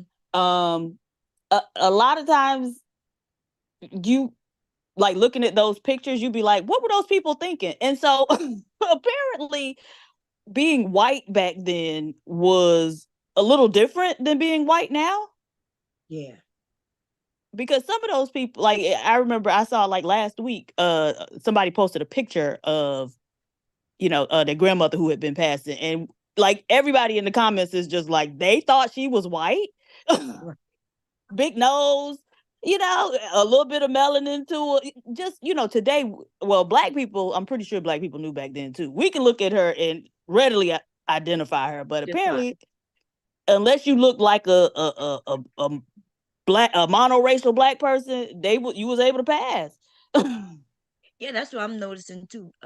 Because I just saw a picture too last week, and but this person was claiming that they are albino. Mhm. Like they said they're white albino. They were showing like the black albino. This, and I'm looking at her like, you albino, yeah, that's a fact, but you are black. I could tell you black, right? Um, you could, and it's obvious to tell in the nose, the lips. These things are there, Mhm. and not only that, but her hair. Girl, you could tell that she kind of straightened it, but it wasn't even silky straight. And I Right. could, it was like you could, like, damn. So yeah, and so the one drop rule was mainly against black folk, and even if they was white, where they looked white, they talked white, if they had a little bit of white in them that was traceable, because they did trace each other back um, then they was considered black. Mm-hmm. That's what that was really what they was trying to keep they blood pure. They ain't give a damn about ours. They don't give a damn Right. about if they give us some white people, right? I mean, they don't give a damn. What they trying to do is keep their side clean. And so today though, I don't know what our plight is. Like, what are we doing? Because there was a whole movement. Um, they don't talk about it. I don't hear nobody saying it, but because my uncle and I had a couple of uncles in either the Black Panther or other groups very similar, Mm-hmm. girl, them young black men came back from war and they was coming to have sex with white women to get them pregnant on purpose. Why? And they because they thought that will change people from being racist by Mm. giving them some blackness in their family. It like, and we hear about it every once in a while where the daughter, when he got pregnant by a black man, the grandparents don't want to have nothing to do with her or the kids. But then for some reason she gotta be there because the black men shit on the women, right? Just like they shit on us. And Mm. now she gotta move back with her parents with her kids. And then the grandparents may start loving the kid. Yeah, but they And still ain't gonna like him because he left the kids. yeah, they don't like him. But the point is they was trying to brown up the community. That's before we realized Africa was Africa, and that most of the world is black or brown people, right? Mm-hmm. Like, I never hear none of that shit back then, but I did hear them men come back, uh, and them white girls was already on them trying to get with them anyway, All right. and they was talking about getting them pregnant and shit. But then my uncles was doing it to black women too, like. What, you getting black women pregnant too and leaving them? Like, what's going on? They was like, we just want a bunch of children. But I think a lot of men back then were doing that, you know?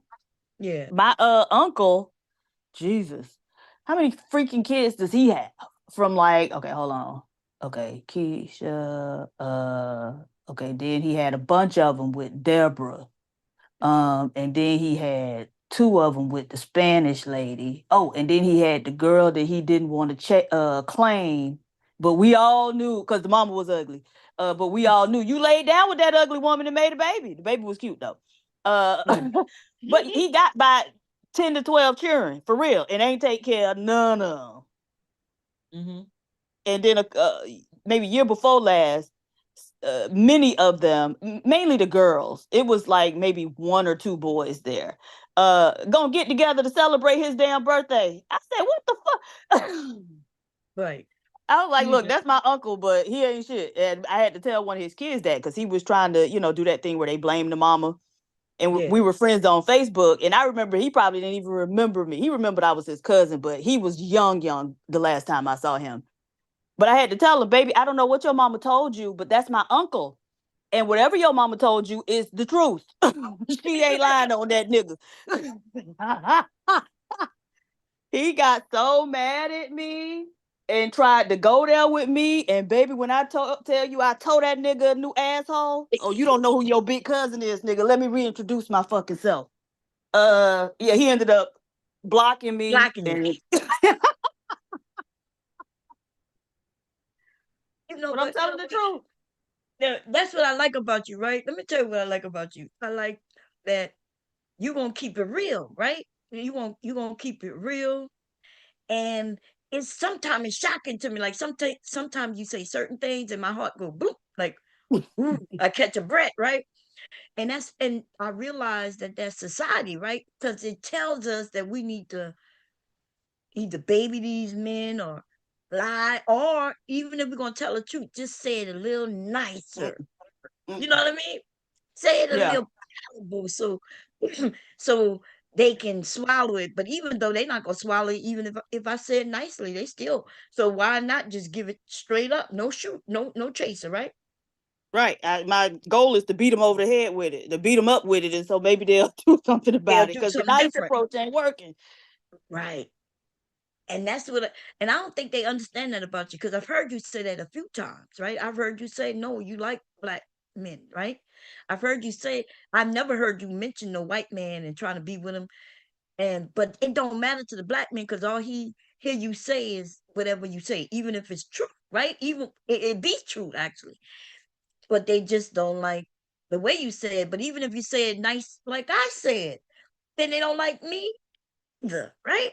So I know that when I say certain things to them, while they claiming they education not this, education not that, and we're like, but you in the predicament you in because you against education. Like how are you going to get the job to maintain? Shit not gonna get no lower. Can't even foresee. If people think that the gas price is gonna get lower, even after everything, it may get a little lower. But when these people realize that people can afford it, things never go back the same. Okay, this is a capitalistic country that we live in, and the government gonna have to do something because they got more homeless people. They got working people who work 1, 2 jobs and they still homeless. That's ridiculous. But if the government don't do shit, we just all gonna be end up. There's a movie called Time or On Time. I told people this about 10 years ago. We gonna be the same way. Let me see what it's called. Is it called On or is it called Time? Let me see. Let me put movie. I'm looking at it on my phone. It's called In Time. Let me show you. Let me show a preview of it, y'all. Let me show y'all. It's called In Time. Have you ever seen the movie In Time? Let me go find it really quickly. Let's go here. Oh, I don't think so. Is it a all white movie? Is it a white movie? Yeah, it's mostly white. Okay, no, I definitely It's haven't seen it. okay. Is that It's it? with yeah. Let me show a preview of this shit. It's really good. It's look like it's here on YouTube a little bit. Look like probably somebody explaining it. But we're gonna be just like it. We're gonna be working for the companies who own where we live, right? Let's see. That's what's wrong with y'all. And you had to work to live. So they had this, they'll put a chip in you, like they're about to do us anyway, right? They already got the chip attached to our phones and shit where they could find us and we paying. They know everything about us through the technology that we use. But they're gonna put a chip in us, and that chip is gonna be directly to our heart. We gonna be working just to live day by day. And so what they do, when you work, they put time on your life. And you were able to go to places like you know how you could go and pawn something or get a cash advance. You could go to a place and get some cash advance on your life. They call it time. Let's see what if the preview give us a little more details. Let's see.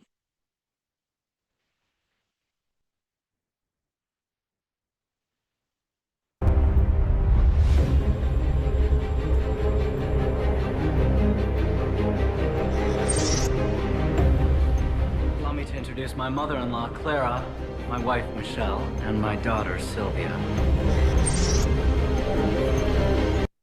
Life is paid out a minute at a time.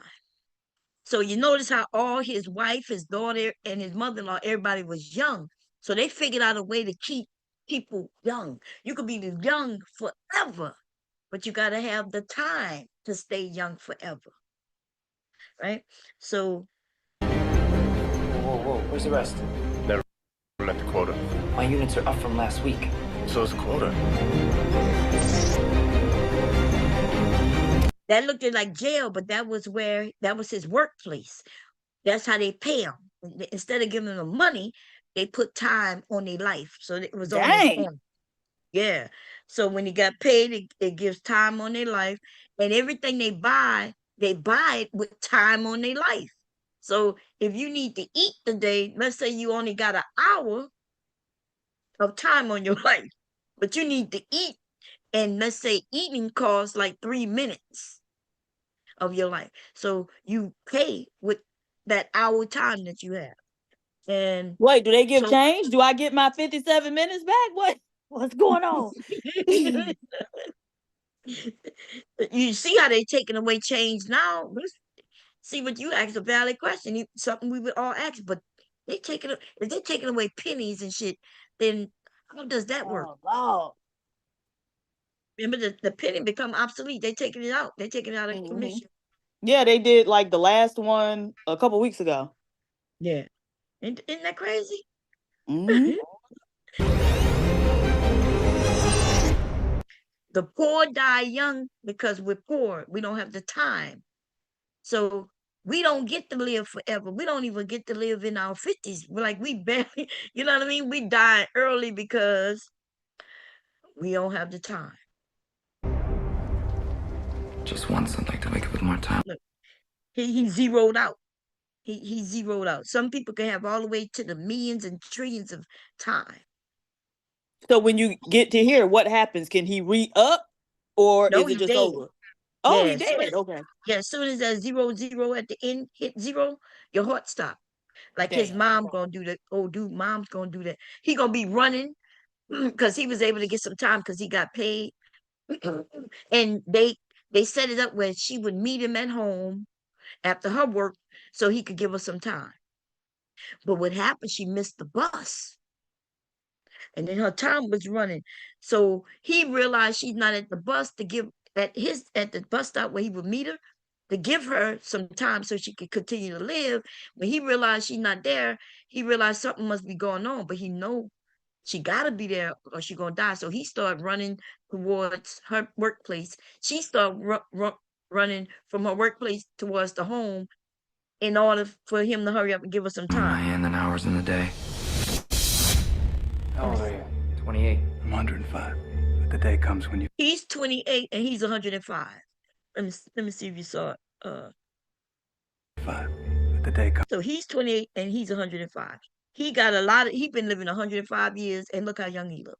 Mm-hmm. He's gonna give him he got lots of years. He gonna give it to him. comes when you've had enough. If you had as much time as I have, what would you do with it? Sure as hell wouldn't waste it. So he giving him his time. See all that time he got? Mm-hmm. He- The man said, "Don't waste my time." yeah. And then when it went 0, he just fell and died.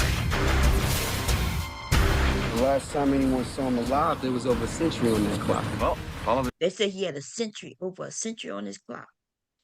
They think that somebody killed him and took his time, but actually he gave his time to somebody, and then he went, kind of committed suicide. Time. His name is Will Salas. So they trying to find who took his time. Can't hide 100 years in the ghetto. You know that time will get you killed. Hey, Mom, I'm gonna get out of here. That's his mom. I just wouldn't know what to do if I lost you. Oh, damn. I Don't believe Yeah. we've had the pleasure of your company before, Mr. Salas. Will Salas.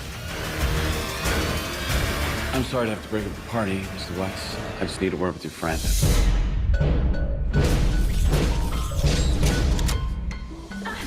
This is my death. Please take me home. Can't do that. Why? You're keeping me alive. Yeah, so they took the time from him, and then him and her, they start robbing banks. They started going getting time, even though she from this. It's a good movie, but the gist of it is people will be living just to stay alive. We already doing that kind of essentially. A lot of people already just to Mhm. stay alive. It's gonna get worse though. It's gonna get to where we literally are doing that, where you know what I mean? Like, because once they own your home, if you don't work for that company no more, because they Where you I gonna remember, live? yeah, I remember when they started doing that in Wilmington, maybe about 15 years ago, 20 years ago, a bank who was real big, they now Bank of America, but they was called something else here in Delaware at one point. Um, and they owned the city of Wilmington, girl. They started buying the city of Wilmington and started putting up homes. And everybody wanted to work for them because they were like, wow, like if we work for this bank, we might be able to get into one of their homes. Hmm. Um, and so, but then something happened. I think that '08 crash, and that's when I think they became Bank of America or one of them. Anyway, I was thinking if you work for them and you live there, like you just said, if you get fired, then you no longer got a place to stay. And if you think about that, how important that is, would a company have that type of control over you? You're gonna do whatever they say when they say it. Because you realize, wow, like my whole family is living in that home. And if I get fired, not only will I be losing a job, but I lose a job, I got 30 days to move and everything. It could turn your whole world upside down real quick just with the loss of a job. That's what these companies want from us. Lord. And if they can figure out how to do it, you don't think they'll do Yeah, I know they would. it? Right. They will do it. They will know where when you talk about you gonna clock out for lunch, um, and then you clocked out and they said, well, they need you to do some work for them. And they'd be like, well, let me clock back in. They'd be like, nah, no reason to clock back in.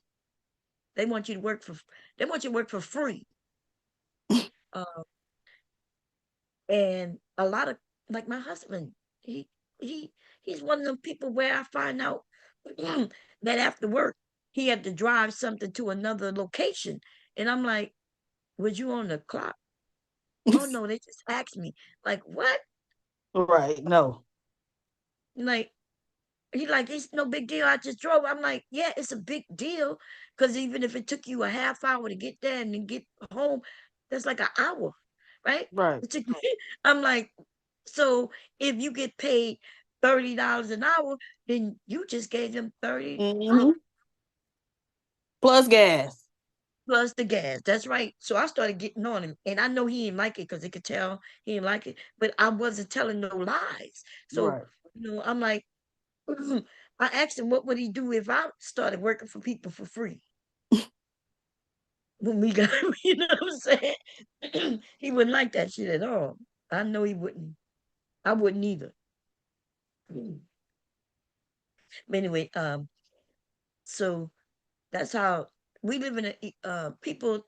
When I watch these black men hype up capitalism, just a few years, 2020, then when they got that money, they thought they got it from Trump, but they still claim they got it from Trump and everything. Okay, cool. They What, the was on, stimulus money? The yeah, girl. stimmy? The stick girl, they was found out they was pandemic rich, girl. They were pandemic rich. And they probably look, and now they going to jail. Okay. Right. Now they found out them people done got $30,000, $20,000, and lying about having businesses that they didn't have. Hmm. Being too stupid to create the business with the money. Because it don't cost nothing to start a business. If they would have gave me $50,000 and I had already lied about having a business, you better be assured when they gave me that money, I would have created that business real quick. I would have went to the internet, created that shit, and got me some employees. And then when they come, they wouldn't have come for me because they would be like, well, they do have employees. Mm. They got people, they got records of people getting $1 million. And Right. people, did you see any of it where the people the news reporter knocked at the black people's door? These people No. got girl, these people got a couple of millions of dollars and started buying cars and houses Okay. as if they're not gonna see that. Like the government gonna see that. Right. Right. You went from making maybe 70,000 a year, and now you got like millions of dollars of assets you went and purchased. You did, and they thought the government gonna see that. They ain't tried to hide that shit at all because they stupid. And so the media though, that's the piss me off because I noticed the media, and maybe it's just the ones I saw. I ain't see him knocking at no motherfucking white people door. Girl, Right. they was going to black people doors, girl. I was like, damn. They were like And what the knocking at people were saying? girl, they wouldn't answer the door. The I people, don't the blame 'em. media was like, we heard that you bought this house with your PPP loan. Girl. Let me see if I can find it. Girl, the media was at the fucking door. The media is messy, girl. That's crazy. The government wasn't even the one chasing them down. The media started doing research and putting the people on blast. Okay. And so there was one girl, they took the TikTok because they like to tell on themselves, talking about how the police just came, talked to them about the PPP loan. Not only that, but they started recording these people. Girl, as soon as them, look, if the police come at my door, I might grab my phone and I ain't gonna lie, I may hit record, right? Because I want proof of anything but as soon as they start talking about me stealing, I'm turning that shit off. Okay. As soon as they say unless I didn't do it. Like if I didn't do it, I may keep it on. But if I know I did it, I'm shutting everything down. We ain't gonna have no proof of nothing, okay? Hey, this girl is sitting there and she calling her mom. I think the mom called her, like these people here, did you get a loan? And she's like, no, I don't know what they talking about. And Are you then she said, serious? girl, it's so many. Let's They see if we didn't can make the find. mama call her. Girl, girl, that's the thing. We got a lot of stupid people in the world. I just saw a video yesterday where, okay, so the family was about to move in like a week, and this woman she had twins, two boys. One of the boys had been into serial killers and shit like that. He had been into that. What? So he liked the movie. There was a show that he watched with the guy who's a serial killer. Dahmer, What is it called? Jeffrey Dahmer, that No, show. it's Okay. Oh, it's Dexter. Dexter. Yeah. Even when the cops came there, girl, for him, he was watching Dexter. He wouldn't even come out talking about he watching Dexter. But anyway, so the little boy into serial killers and shit like that, one of her twins.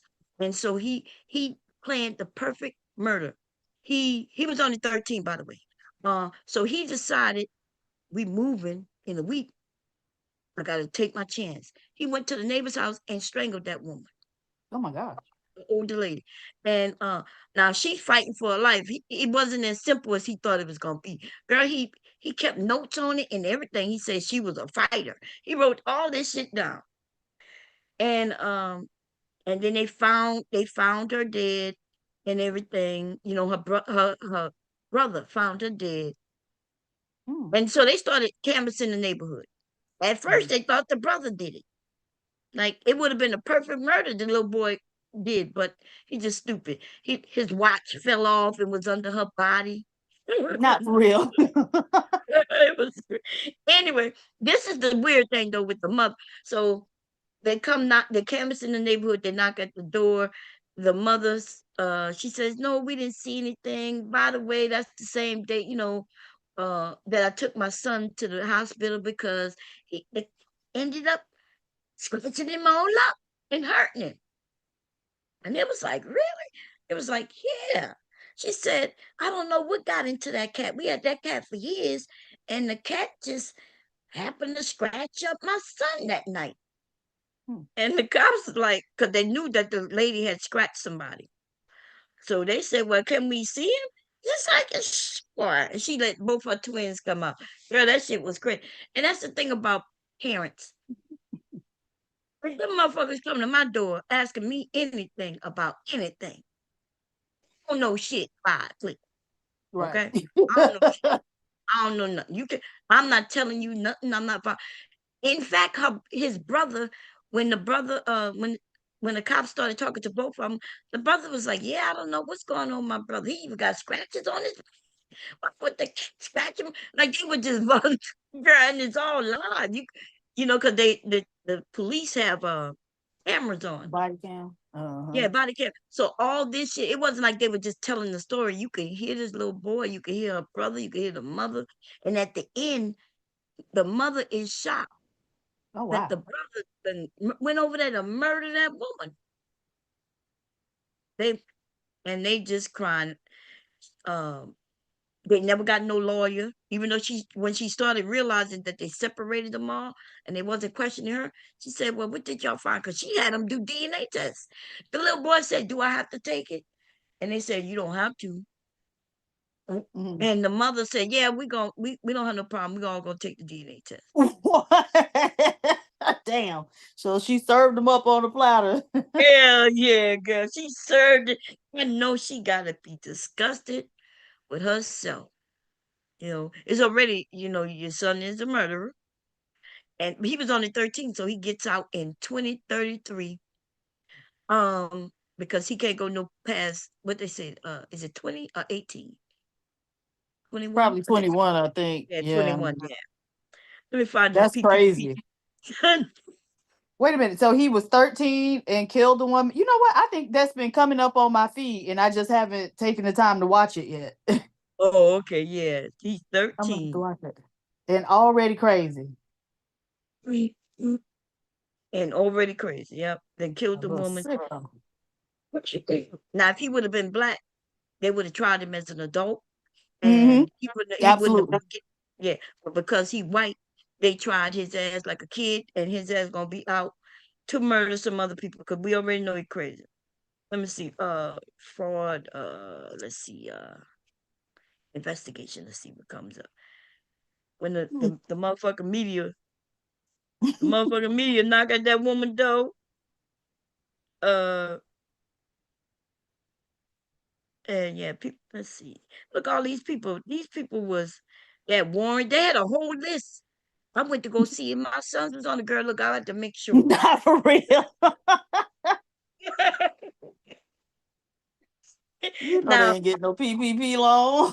girl, I don't know. You never know. One of my sons is really quiet. Um, so I went and asked him, "Hey, you should."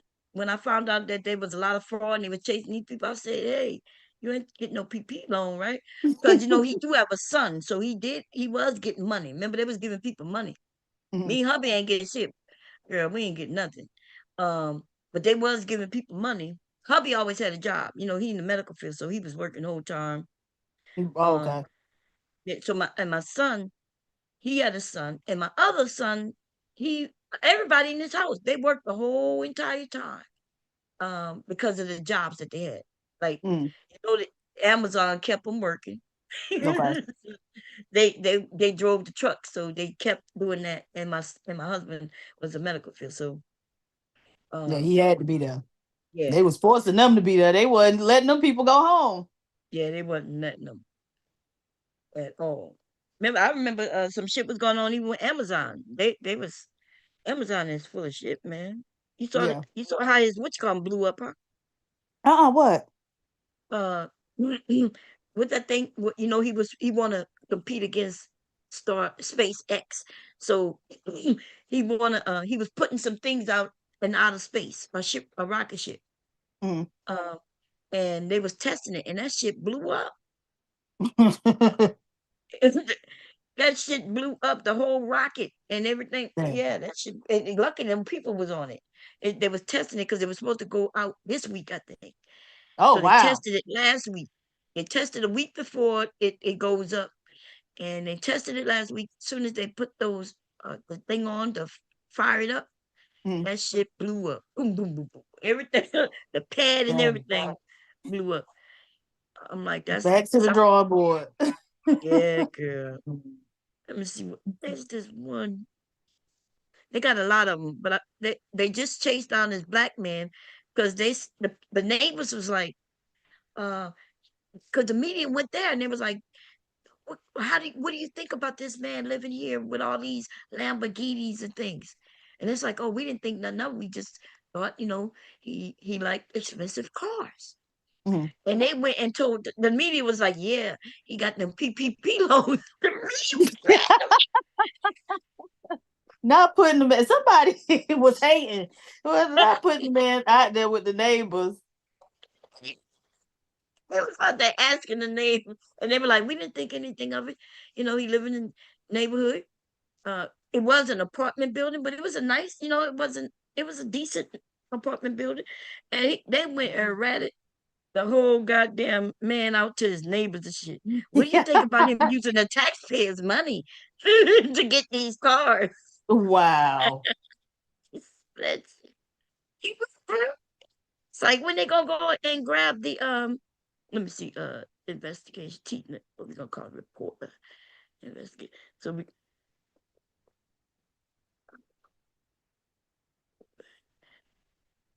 media, maybe I should have put media. Let's put media there. They so funny because I guess they don't have to keep the police can't go and share everybody. All your business to your neighbors, but the media, I guess they can the media can tell everybody your goddamn business. Okay, what's 20 minutes of PP loans? Yeah, let's go see what this is.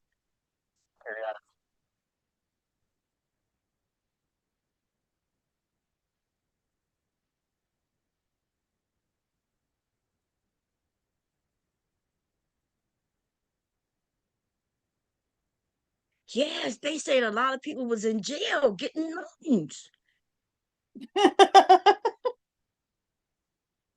That's crazy. How they getting loans in jail? Don't you got to provide like an address or something? Yeah, that's what they just said. She claimed that she had her own. Wait, this is what they said.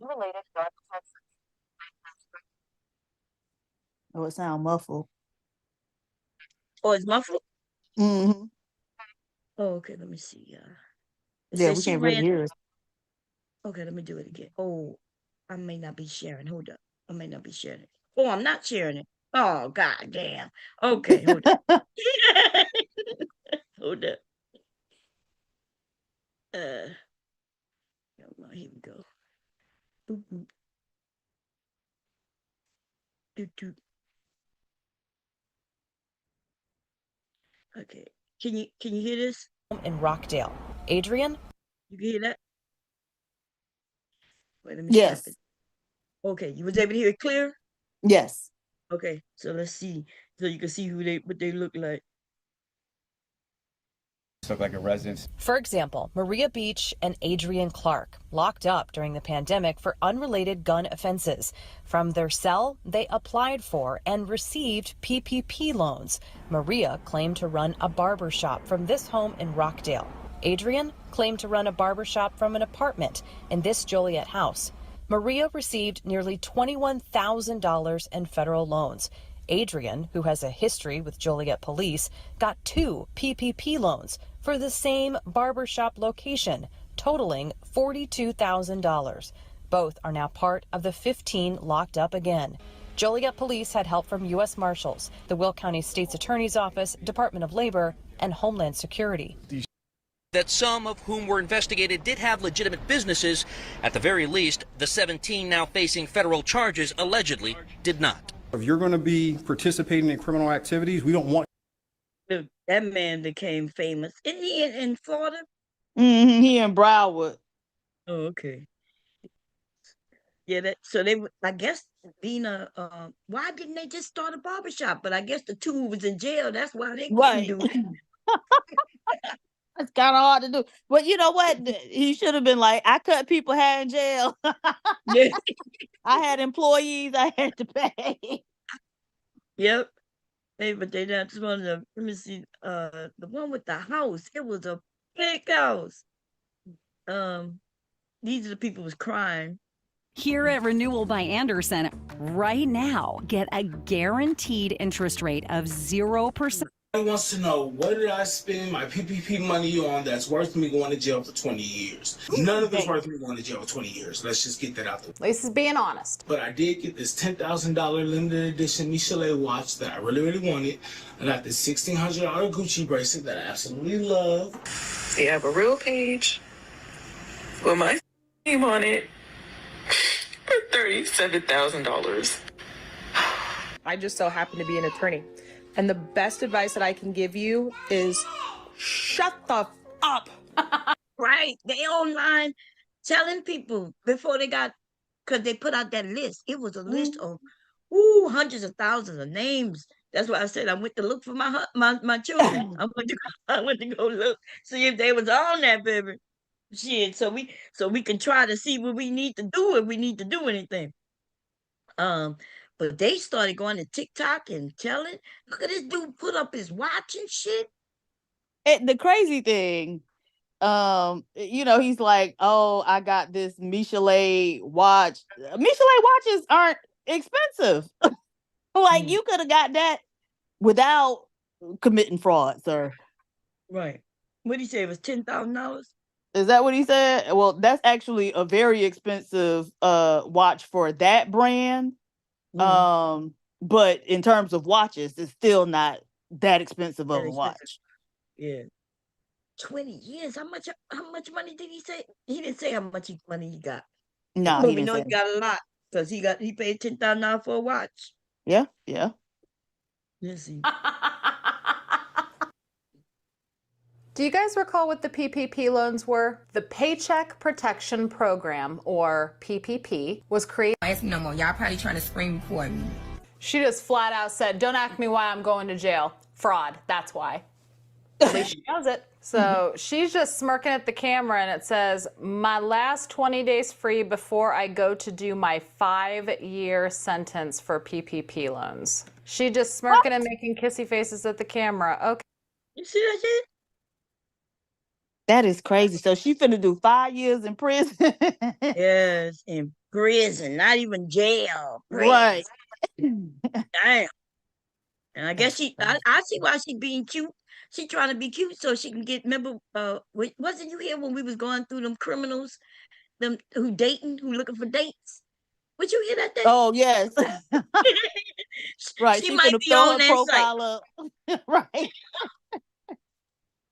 She's getting her profile ready. Yeah, she getting it ready, baby, so the men can start sending her money. And some of the women too. Here you go. Okay, you guys, I'm over here stressed out because you remember when the PP loan was here? I did the PP loan and I just got oh my God, I just got a letter in the mail that said I'm subpoenaed to court for this. And if charged, I'm facing 10 years in federal prison. 10 years in federal. Hold on. Yeah, we heard you. Hope that money was worth it. I'm telling you guys, do not take it from you. Convicted felon. You know, I did damn near 8 years, 7 years and 9 months to be exact. And shit hard. And so, I'ma just take my lick on the chin, man. Okay. So I did damn near, people don't understand, when we was lie, they will find out and they will take you for every penny back. Either they'll take it from you, they'll give you jail time, or both. Most people don't understand, when we was doing our thing, man, shit, it's hard out here. A lot of people don't understand, man. I'm already a convicted felon. I did damn near 8 years, 7 years and 9 months to be exact. And shit hard. And so, I'ma just take my lick on the chin, man. Okay. What was the point? So everybody wants to know, what did I spend my PPP money on that's worth me going to jail for 20 years? None of it's worth me going to jail for 20 years. Let's just get that out the way. Damn, so he got only 22,000 and he doing 20 years? That's crazy. Yeah, because I know some people, they got millions of dollars. And I wonder how many years they doing. Shit. God damn. Yeah, 20 years. That's crazy. For fraud? Yeah, that's crazy. I've seen people get way less than that. Right. Yeah. I don't know what happened with him because, white collar crime, usually they give you a slap on the wrist and tell you, don't do it again, Right. So maybe he exaggerated on some shit, but that's crazy. Honesty. At least he's being honest. But I did get this $10,000 limited edition Michelet watch that I really, really wanted. I got this $1,600 Gucci. Wait, Miss, is that the singer? The Miss? I don't think so. Oh, okay. Because I didn't even know you pronounced it like that. I thought it was a Michelle watch, but I frequently don't know how to pronounce stuff. So. Oh, okay. Yeah, because that's how, people used to thought her name was Michelle too, but it's Miss Michelle. So I was about to say, I know she had a watch, but okay. Gucci bracelet that I absolutely love. I also picked up these lovely Gucci shades, and I adore these. And you need to adore them, because your ass going to jail. You should be sleeping in them. Also got me a pair of Cartier shades. If you're not from the Midwest, you don't know about the Cartis, baby. Okay, so here's the thing. We see people crying. The PP 10,000. I mean, these pair of Alexander McQueen's was I've yet to wear. I think 20 years in jail is pretty extreme in this circumstance, but I wouldn't hate seeing it. Also got me these pair of Alexander McQueen's, which I've yet to wear, but I'm gonna wear them one day. One day, you better wear And them. then my favorite purchase is this $1,700 Gibson guitar. I don't know how to play. This is the thing that killed me, right? They get this money, and then they get those items instead of. It would be different if maybe would have got a house or some shit, down payment on a house. Maybe you can know, but maybe he played the guitar. Maybe did he buy? He just said he don't. Oh Lord! He said I don't know how to play it, and it's not pronounced Michelet. It's pronounced Michelle, like I thought it was. Oh, okay. So he finna do prison time for a watch he can't even pronounce. And a guitar he don't even play.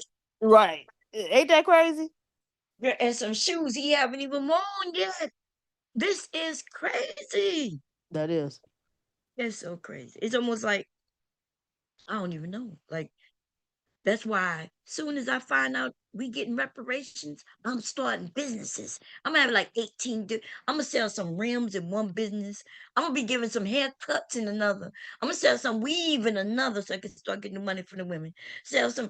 Look, I'm gonna be doing all kinds of shit just to get the money to stay with Black people, because I'm Black and I want the money. Okay. I ain't going to scare. I'm gonna just create the businesses. Okay, to get the money, because it look like people just gonna spend it. It's gonna be hot, and it ain't like a hot potato, but they got to get rid of it, and they just gonna get rid of it on shit that they don't need. Yeah, because he making like just senseless purchases. Yeah, it's dumb as hell. And he only got 22K, and he didn't spend through most of it just with the shit that he done mentioned. He spent half of it on a watch. Right. Oh my God. He must have thought, okay, if I don't spin it right quick, they're going to take it back.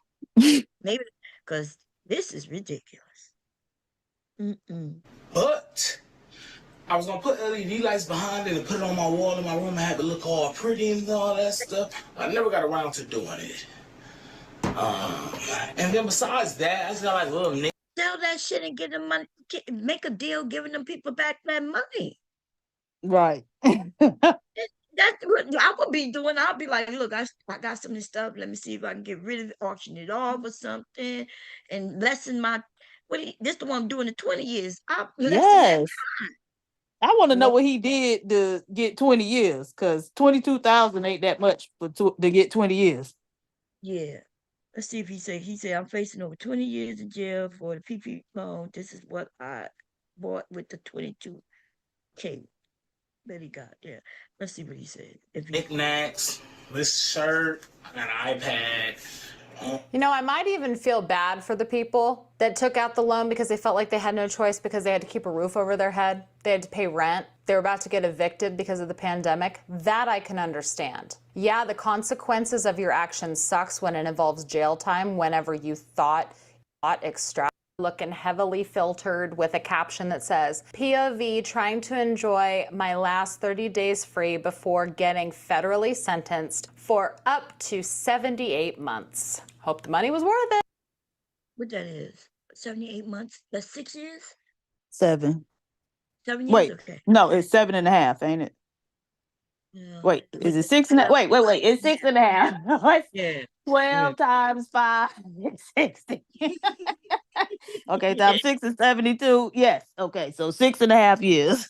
Yeah. 6.5 years. Let's see. And just gonna at least they gave him 30 days before they turn themselves in. I don't know if I don't know what I would do in that 30 days. I'll be trying to catch a flight over to Bali that ain't got no extradition. Be like, God damn. Hey, Or Brownie. hop on the tunnel that they dug from Mexico to Arizona. So I hop on in Arizona and go to Mexico and then go out from there. You're not gonna be smuggling into the US, you smuggling of the US. Absolutely. I'm trying to get out of Dodge. What's going on, Brownie?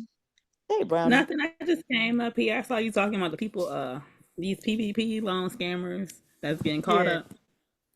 You know what's messed up?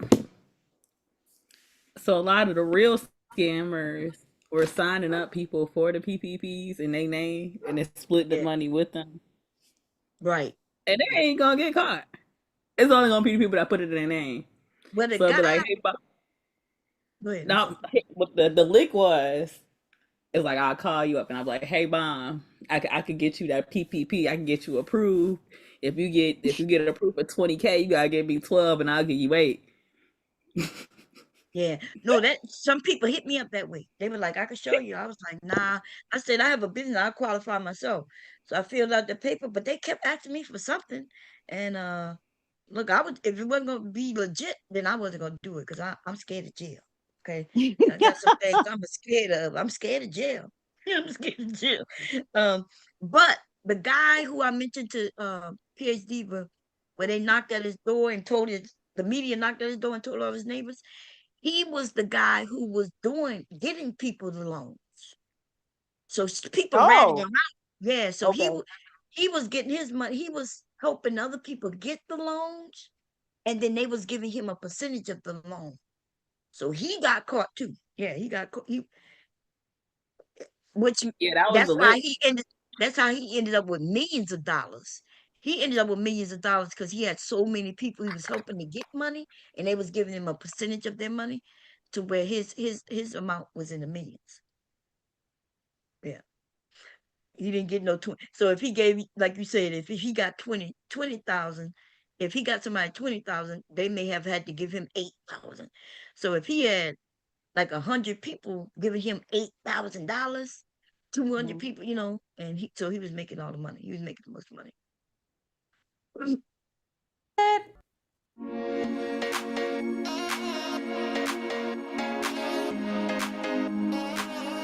Andre Lorquet wanted to get rich without working hard, so he decided to submit multiple fraudulent loan applications to the Paycheck Protection Program between June 2020 and November 2021. Along with his applications, he submitted fraudulent paperwork. He was hoping to receive $4.7 million in funding, but he received $4.4 million. He got $4.4 million. No, dang. I wonder what he put on his paperwork. What blows my mind is people do this, and we've seen people with a forgivable. He got some bling. He purchased an Audemars Piguet. Wait, let's back it up a little bit. A Lamborghini Urus. How bold you gotta be to. This looked like the one I was talking about, but I saw the media go up to him.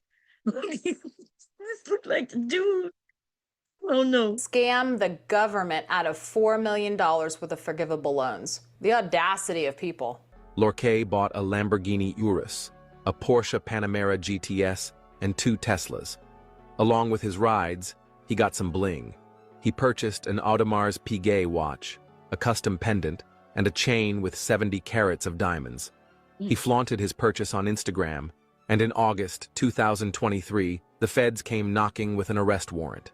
They charged him with 4 counts of wire fraud, 4 counts of money laundering, and 1 count of identity theft. He was facing up to 22 years. He pleaded guilty to a count of money laundering. In March 2024, he was sentenced to 71 months in federal prison. Thanks. Okay. So he got 4.4 million, and he doing less than the 20 years the other dude. Well, the dude said he facing up to, so he hasn't been sentenced yet. Oh, okay. Okay. Man, he should have left the country. He should have took that $4 million. And left. That's what I said. Look, 100,000. Right to Bali. 100,000, you can stay here, but 4 million, and look, nigga, you need to be on the next plane up out of here. He's buying APs and shit, trying to flex. He need to be over in Bali. Korea or some shit. My ass to be Russ. I'm coming. Russell Simmons, move over. That's why he been over there for years, because he trying to avoid getting charged. Who? Russell Simmons. Oh yeah, and that, it was for messing with. Wasn't it had something to do with messing with younger girls or something? No. Apparently, he like assaulted some woman. Sexually assaulted her. Okay. That she used to work for him. Oh something yeah, like okay. that. Yeah, I remember that accent. Okay, yeah, okay. And you know he did it because he ran.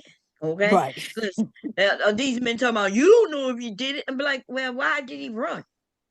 Right? Why did Left he his children. everything? But wasn't him and his ex was on bad terms anyway? Isn't that the one who he married her when she was young? Yep. Yeah. So all that came back to the surface. They were like, yeah, he like him young. He messed with her when she was this. Oh yeah, I do remember that. You know what? I had forgotten about that, but yeah, I remember when that like resurfaced. Yeah. And she was even on her Instagram kind of saying, yeah, she was young. He groomed me. Is basically what she was saying. Yeah. Which is, it makes sense, you know, when because that's exactly what he did. He had the money, right? He flashed it in front of her. Her parents was gonna go with it as long as she was willing. And then she started having babies after babies for him. Then he started being abusive to her, and then all of a sudden she get really? Well, that's what I heard. You know, I had heard that. I can believe it. Yeah, I think that's why they had gotten divorced. I think she had claimed They was doing a lot of stuff back and forth to each other. Like she somehow she was able to swindle him out of like a lot of his money. Yeah, that's what he said. He said her and the white man she married after him. Because I think the white man in jail now or something. Because they got a divorce like right before he went to jail or something like that. Mm-hmm. Oh, okay. She was able to swindle him out of his money. She got her. Look, he overseas. She got the kids. She got the house. She got the property. She got the money. That's what this conversation was supposed to be about. Women, we need to win. That's right. I don't feel no way about it because remember he's not in the country. That's why she get it. She had the children.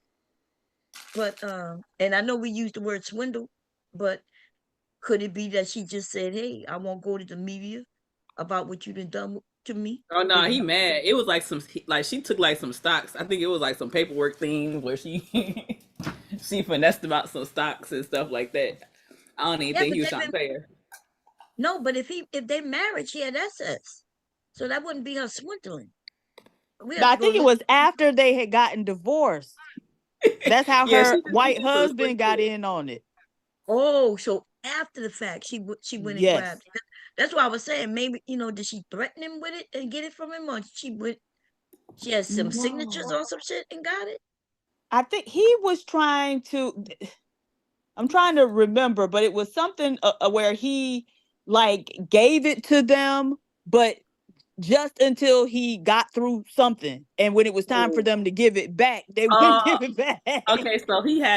So he alleges that her and her husband, Kimora and her ex-husband, fraudulently transferred nearly $4 million of his shares of Celsius to pay for her husband's bail and legal fees. Oh dang! Related to the federal money laundering scheme. Oh, okay. Well, how they got it though? His money. That's what I'm saying. Yeah, that's the thing. How would they get? How would they be able to access his shares? They're not married. I don't know. That just seems weird. Like she had access to his brokerage account? Oh, it sounded like some shit sneaky on his side. He probably was a part of it. When shit got heated, he wanted to try to throw her under the bus. Because, like you said, it don't make sense. Like, you can't go into somebody's brokerage account and just take shit. Even if I was married to hubby, it still takes some signatures and shit like that to even do stuff like that. So, what is like that? Oh, it sure is. Mm-hmm. They had some type. They said the husband was already scamming and stuff like that. So maybe he, they be knowing their paperwork now. The scammers, you talk about some niggas that can read. The scammers, they gonna be able to read. You right about that. They gonna understand math and numbers. They gonna understand how to do all that sick shit because they looking for loopholes. So he probably knew a way to get around that shit. Okay, here we go. 71 months is long enough? I don't think so. Cracking down. 3 individuals sentenced for $3.5 million in COVID-19 relief fraud scheme. See, the feds are not playing games. For those of you who's applying for those PPP loans and you ain't have a business, listen, the feds are coming. They are cracking down. And let me tell y'all, for those of you at the time, I know you probably thought it was a great time, but now y'all about to have the real PPP. Poor people problems in jail. New limit. Oh, man. Remember when I told you, somebody said, I haven't seen a few people around here lately. I said, yeah, because when they started cracking down on PPP loans, some of the people disappeared, baby. You know what? They put out 500,000, like last month, I think they put out like 500,000 warrants off of PPP shit. Damn. They still doing it. We 5 years later. They put, because it's a 10-year statute of limitations, and they put AI on a job. So they got AI combing through all the loans and stuff like that and all the paperwork. Yep. But see, I would have got my little fake, your fraudulent 4.4 million and automatically been living in wherever they can't extradite you. Right. I would, because you got millions of dollars. You're gonna be able to live top notch there. Right. Wherever you go. Or to be even better, when they got all that money, they should have created the business that they claimed they had. Some actual employees. They said, because they still was going to generate $4.4 million. Right. Yeah, I'm getting out of Dodge. Bye. When you hit a good lick, you got to just gotta go it and move around. You got to adopt a new life. I agree at that amount of money, but the money was really to keep the employees. Remember that they wanted you, if you had a business and you employed some people, they wanted to make sure that you continue to pay those people so they can still have money, right? So they can have money coming in, generate when everybody was sitting on their butt and not able to work. So I would have, like, my employees was my family. Like, I had my grandson's mother. She was gonna be full-time. Look, because I do have a business, I would just decide I'm gonna hire if I get some money, but they didn't give me the shit. They kept asking me for a number. I gave them I thought he was asking for my business number, so I gave it to them. They said no. So I didn't say, well, it must be my social security number. So I gave it to them. They said no. I'm like, what they out? And I just gave up. Okay. That's why you gotta be a scammer. Right. Yeah, the scammers know how to do that shit, right? Would have put you they know right exactly through. the number you need. Yeah, I just gave up. I said, fuck this. I said, God must be telling me something. Don't mess around. Jesus saved you from doing 20 years in federal prison. And you know the government gonna put interest on their money. Oh yeah. And then remember back then at first they were saying it'll be interest free, loan free. But you had to request it. So it wasn't even guaranteed that you wasn't going to have to pay it back. Now you had to submit the proper paperwork that says that you put the money where it was supposed to go to get the refund. So if you couldn't submit the proper paperwork and you got to pay it back, get the refund, then they're gonna be like, "Where's this money at?" And I was telling people they made it over $10,000 for a reason. Right. But now Because it's the government automatically track $10,000 and up. And So I if you wasn't put, even. Go ahead. I'm sorry. so if you got 8K, then the government ain't gonna track that. The banks ain't gonna like log that down, like to flag it. But anything over $10,000 that it gets deposited at once, it gets flagged and monitored. So That they must made be. it 10K for a reason. Yeah, I was just trying to get 5. Maybe that's why I messed up on the amount that I requested. Remember, I was talking about getting another embroidery machine. And maybe that, I don't even know. I ain't really read through that shit. It's my fault, but I'm glad I didn't mess with it though. Because I would have been on here crying. Oh, Lord. We would have had to do a virtual party for your last 20 days before you go in federal prison. But Bomb, you wouldn't have had to do a PPP. See, Bomb, you should have did a government contract, and you should have been in your house sewing up masks. That's what I was doing. Oh, yeah. Yeah. I didn't get a government contract, but I was sewing up masks. I was the first one to sell masks here in Delaware. Nah, I told you that one time that black woman scammed me, y'all. Who scammed you? A black woman scammed the shit up. Let me tell you. So I was selling them. First, I was making masks for free for the hospitals. Then I started selling them. And I told it was $25 each for a mask. And so she called, she wanted the mask, and she came and bought the mask. My grandson's mother went and met her and gave her the mask. She then told her that I told her 2 for $25. And so she called me on the phone. I was like, no, I told that lady $25 each. So the lady got the mask, the one. She didn't get 2. It was for 2. So she opened, my daughter-in-law, she opened the package, gave her the one, and she put the mask on and went by her business and called me like 3 hours later and said that she wanted her money back. And I was like, for what? She said that my mask wasn't filtered like I had said. And I said, my mask is filtered. What are you talking about? So I told her, I said, if you don't believe the mask is filtered, I said, just cut it. I said, if you cut it open and you don't see a filter in there, then I'll give you your money back. So what had happened, she took that mask, used that mask, went to see her mother at the home, and then wanted her money back. She thought she could bring that shit back to me like she could do Walmart. I told that bitch, I'm not Walmart, bitch. I'm not Walmart. Okay.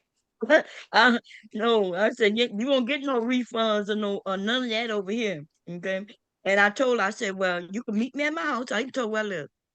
Because she started kind of threatening on the low. I said, I tell you what, meet me in my house. I said, and I'm going to bring some scissors. And if I cut through that mask and there's no filter there, I'm going to give you your money back. I said, but if there's a filter there, you're going to get the fuck on. Yeah. Girl, that's when I realized your own people will stab you in the goddamn back. Okay? How you going to wear a mask for COVID and think you could bring it back to me? And I'm going to give you your money back. I should have rented it to her. Okay? I'm talking about that you second charge one. $25 an hour. No. That's how I ended up getting that embroidery machine and everything for the mask. All of that, I was making good money just making masks. Nico, let's get through this commercial. Limited time raspberry smoothies. Now blending at Wawa. That's it. Thank you. Huh? Oh, thank you. If you've been a customer of QuickBooks Online for a number of years now, the real PPP, poor people problems in jail. My coworker got fired for getting the PPP loan.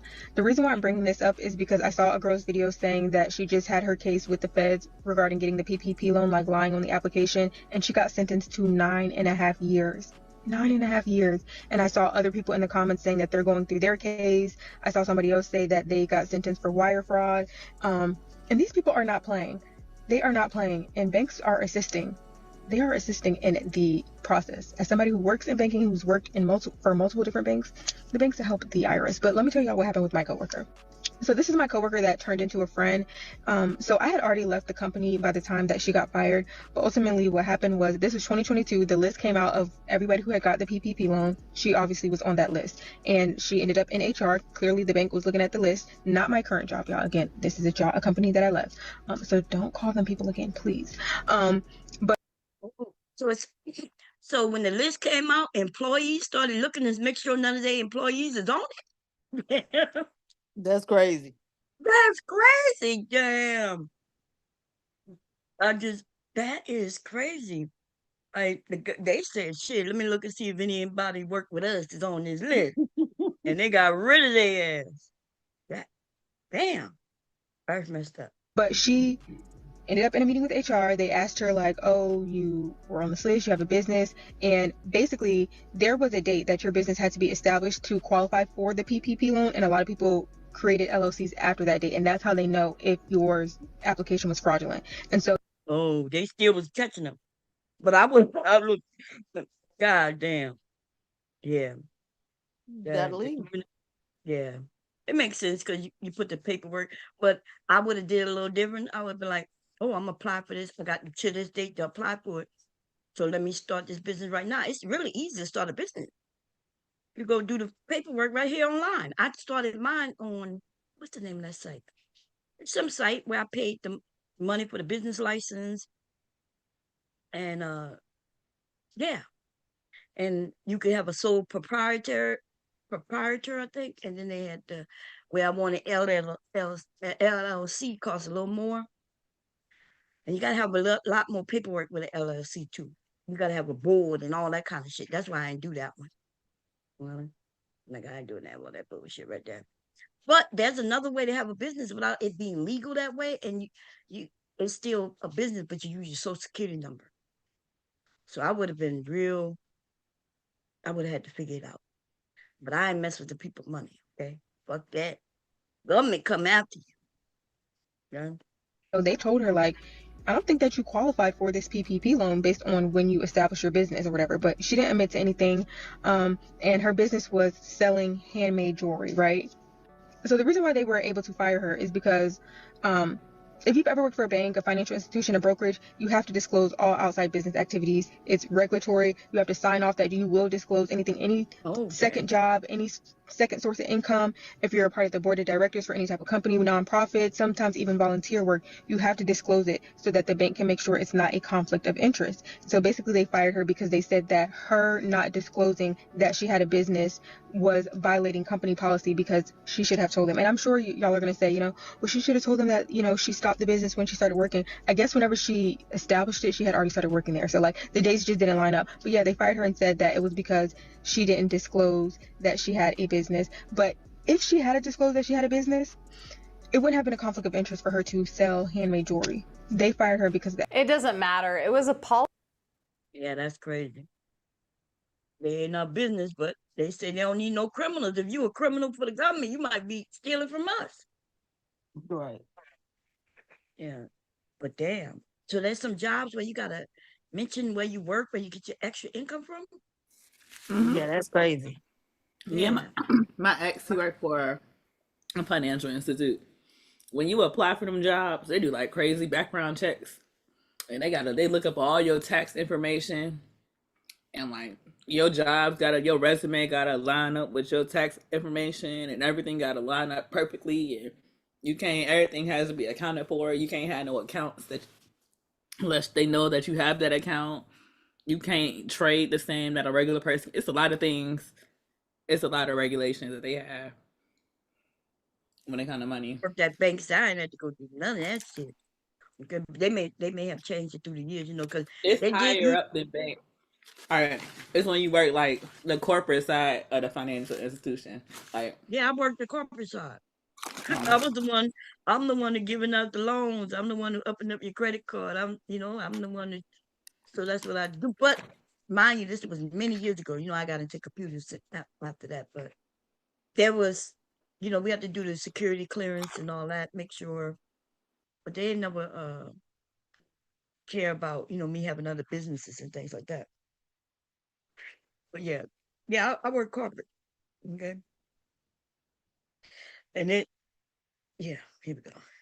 So be careful, y'all. They are coming. A Tampa woman was sentenced to prison for defrauding a bank for nearly $600,000 in PPP funds. Here's my thing. They saying she took $600,000, but she was only sentenced to 24 months in federal prison and ordered to forfeit $7,500 only. First, she was facing 30 years and $1 million fine. I'd have took that deal too. Now, how she did this was she recruited family members and friends and submitted false applications and documents in order to obtain the PPP money. Then she created fictitious businesses and email addresses to fool loan officers into thinking they was communicating with the real borrowers. And in exchange for her services, she said she would handle all the necessary paperwork in return for half of what they qualified for. For example, one person was approved for and received $20,000, and out of that, $7,500 went into her personal account. At the end of the day, it's not worth it. Just build. Well, so she was one of the people who was setting up the loans for people. And so she was getting $7,500 for each person. Is that what I heard? Or did I hear that wrong? No, 75 a pop. Okay, yeah. So she was the one who, yeah, she was getting people approved and she got hit. But they were trying to get her for $1 million, but then she took the deal for lower. How many years she still doing? That's still too. I've been like, I'm not guilty. And then I would have ran, like y'all said. 5 years. I don't think I could do 5 years. That little girl who her dumbass parents did that documentary, bring her name back into the media. The one who killed, she tried to kill herself with her two friends, her boyfriend in the car and their friend. And she survived. And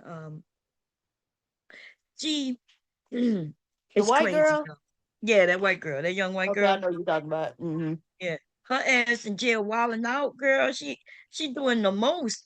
I saw something about that, but I didn't stop to read the article. What was she doing? Who y'all talking about? That young girl who, remember, she was in that car accident and she was driving, ran into a building, a school, I think she ran into at 100 miles per hour. And I don't have no clue. Yeah, She was on trial recently, or they was doing something recently. I saw her like in a courtroom or something. Yeah, because her family did a documentary that just dropped. And so now that's why her name is back out there.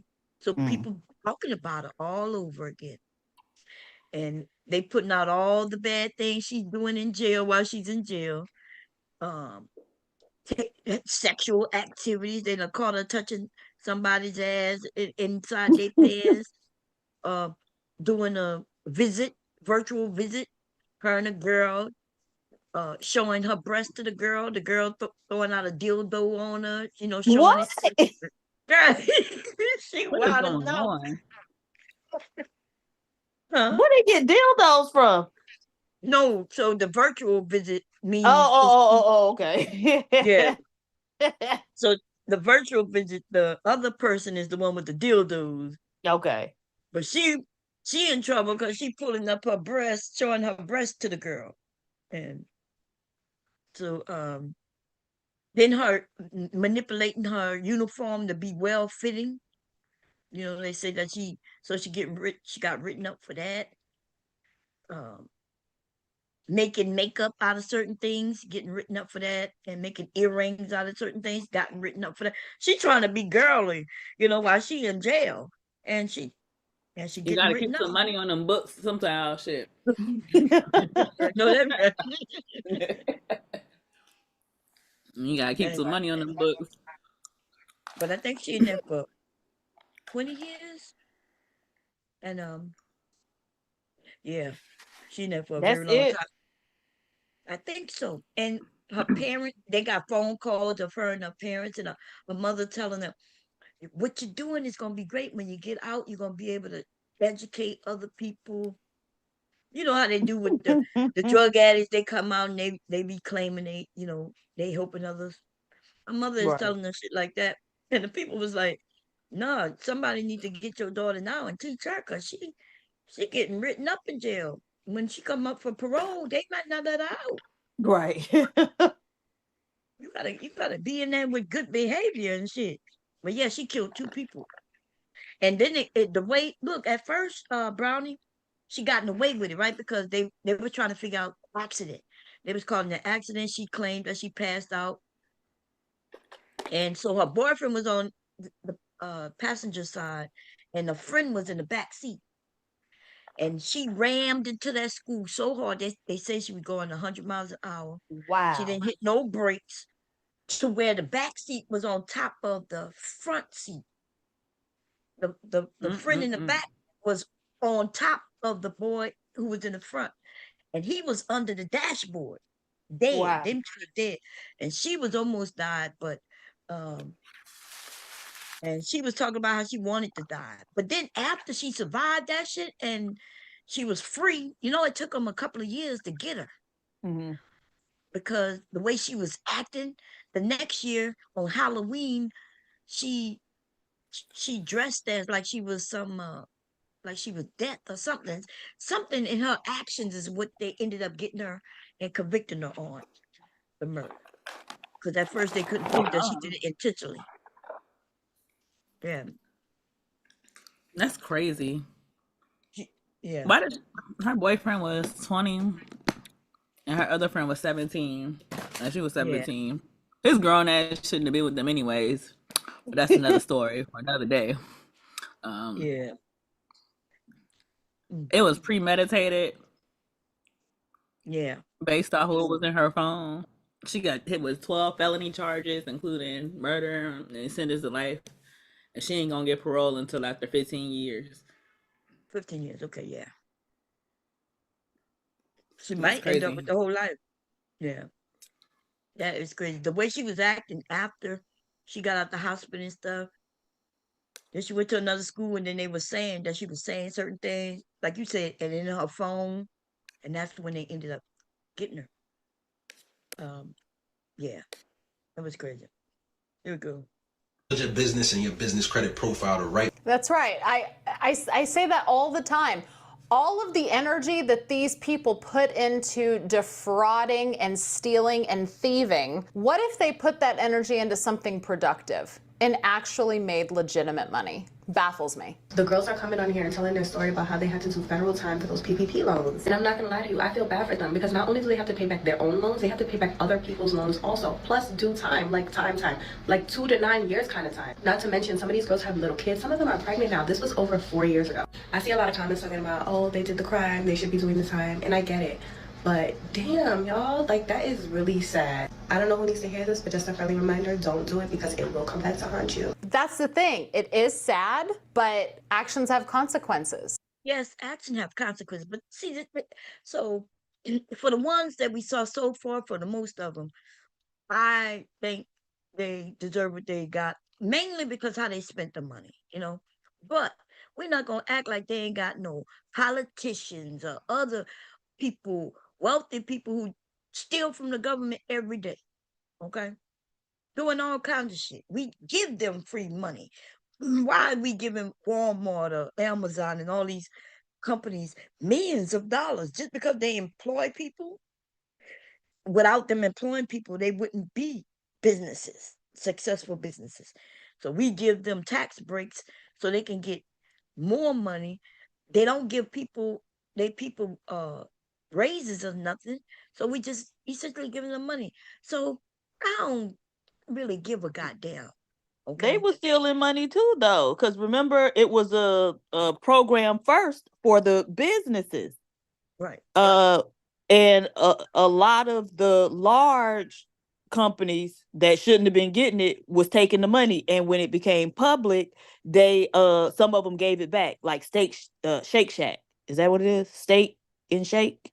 Yeah, Steak and Shake. Yeah. Remember, they even Chris Brown got a large ass PPP loan.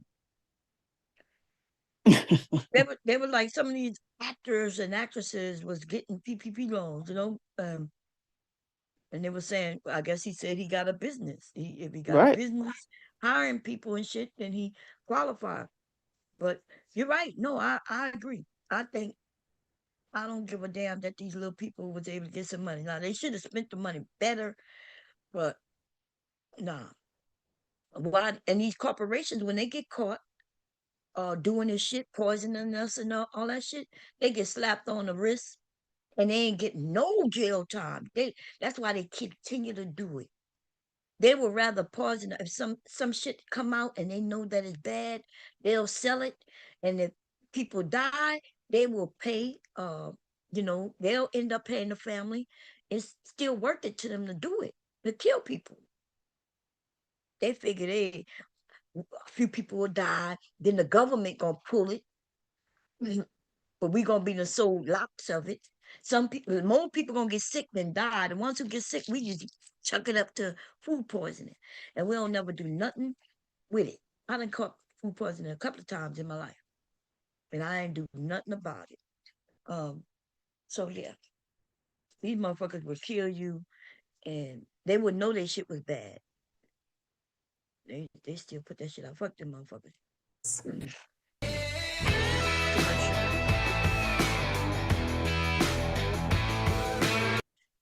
This is how the government is catching people that file falsely and fraudulently PPP loan applications. Now, they're using a combination of data analysis, audits, and tips from whistleblowers to catch people who file falsely, and also using agencies like the Small Business Administration, the Department of Justice, and also the IRS to track suspicious activity like inflated payroll figures, fake businesses documentation, and also other things that's kind of like a misrepresentation in the business. They're also cross-checking the PPP applications with tax records, business licenses, and other public data to spot inconsistencies as well.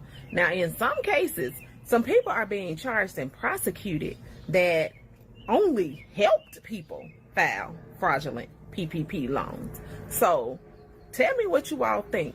These PPP loans were filed in 2020, 2021, around the COVID pandemic time. It is now 2025.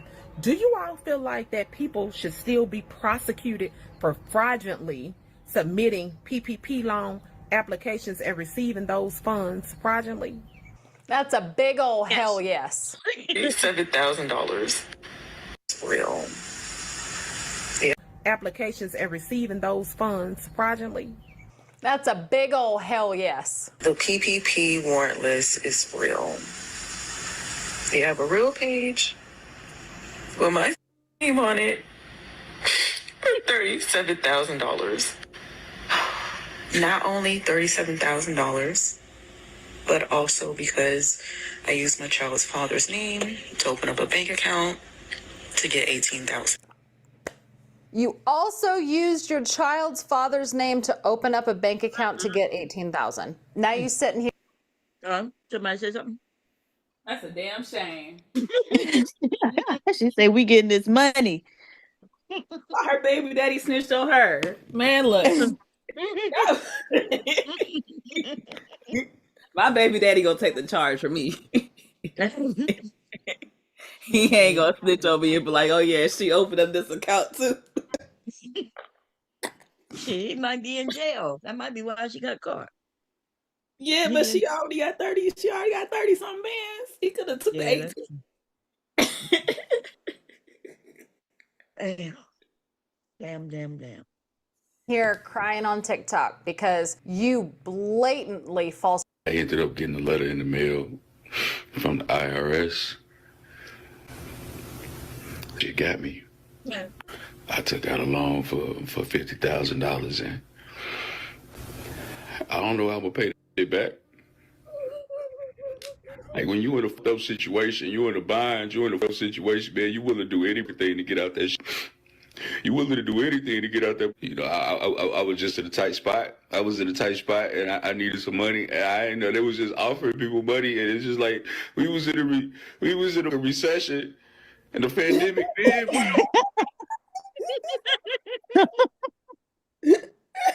When I told the PhD, some of these men, they in this space. I'm telling you, they disappeared. They was spinning.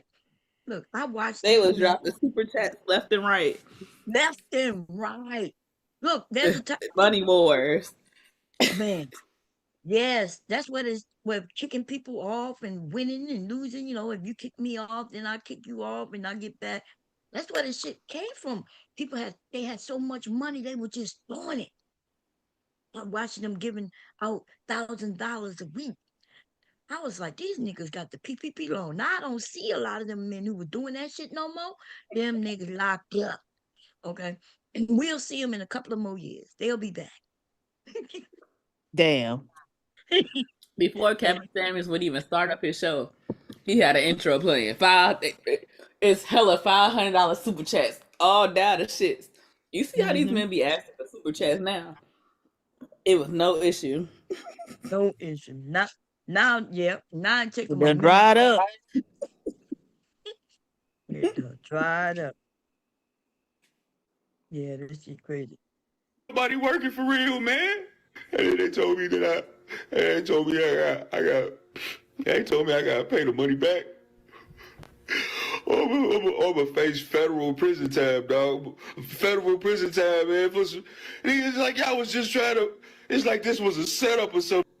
It was not a setup. It was not a setup. They forced him to take the money. He remind me of, that snotty nosed kid who crying and rubbing his nose and sniffing and shit. I can't believe he up here crying like that. Yeah. It depends on how many years he facing. And you know what's crazy? All of this stuff was written down that it was gonna go this way. When they released the PPP, like Trump, I was like, why is Trump giving away money like this? To where like anybody could just, everybody just getting paid. And then he was like, oh yeah, it's easier just to give it out frivolously and then go look for the people after the fact that's doing shicey shit. Then they dropped the PPP, and then it's Facebook, all social media, everybody just getting PPPs. Everybody's telling everybody. And I'm like, are y'all niggas dumb? Are you sending out money to come back and and collect later? And that's literally all it was. But if Trump giving out money, which he didn't, right? Because he was trying to fight. They was trying not to send people, regular people, money at all. That's why the companies, the big major companies got money first, because he's a thief like that. But he was fighting the Democrats on against giving people money. And the only reason people think he gave you the money is because he decided to do something no other president done. He wanted his name on the checks. Mm-hmm. That's the only thing. But he didn't want to give them checks because he don't give a damn about the regular people. He been saying it recently too. Mm-hmm. He been honestly saying, nah, ain't nothing they could do. We don't care what they want. I'm gonna do it the way I want to do it. And I hope these crackers suffering. Me too. They are. They are suffering. They losing their homes. Good. They losing their cars. They losing their farms. They out here bad. They crying. It's a lot of crying going on. They burning their hats. They burning their Make America Great. They red caps. Yeah, they burning that shit. I'm like, I don't feel no pity for them. Right. No way is tired. Here we go. You had free will. The PPP loan was created to help. It ain't right. Pandemic. You took advantage. That's not a setup. That was y'all playing with us like that, man. Why? It ain't right. This right. Donald Trump, you gotta do something about this, bro. Help it out. Here at Renewal by Anderson, right now, get a Is guarantee he for real? of 0. That's I crazy. think that can't be real. He said, "Help me, Donald Trump." People are now going to. That cannot be real. He's thinking Right. that the scam artists might help the other scam artists. Well, he was really a victim in all of it. The government practically entrapped him Right. with the It money. go viral on Facebook. His cousin called him about it, and then his brother Right. called him. He had to do it. He had no choice. He saw everybody going on vacations and having APs, and he had to get him one too. Ooh,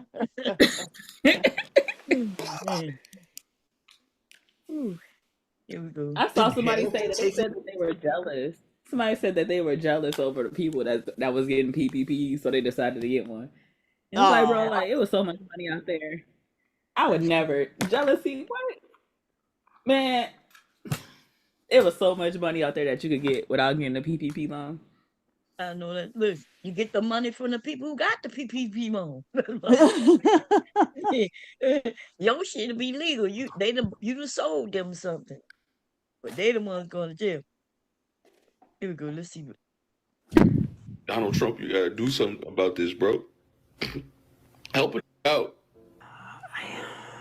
Anyway. People are now going to jail for taking out PPP loans back in 2020 when they really didn't need to. Now, the woman that I showed you there has gotten the biggest sentencing that any of us have seen. She is going to prison for 9.5 years. She is currently counting down on her TikTok her next 30 days here before she goes and surrenders and gives herself up to police. This woman here was making a video telling people that you did not have to take out the PPP loan. Everybody was doing it back in 2020, and now they're finally starting to go to jail. And we don't know exactly how long this guy is going away for, but he said, I might be going away for a while. That PPP loan came back to bite me. And as people in his comment section pointed out, you thought you were committing fraud, was doing something right. I got $40K in PPP loans and 100% went to pay my employees, and I got a forgiveness letter with no issues. My PPP loan was great. I followed the guidelines. When you look up PPP loan, the last one, the fourth one right there, back in October, but in the past 11 hours,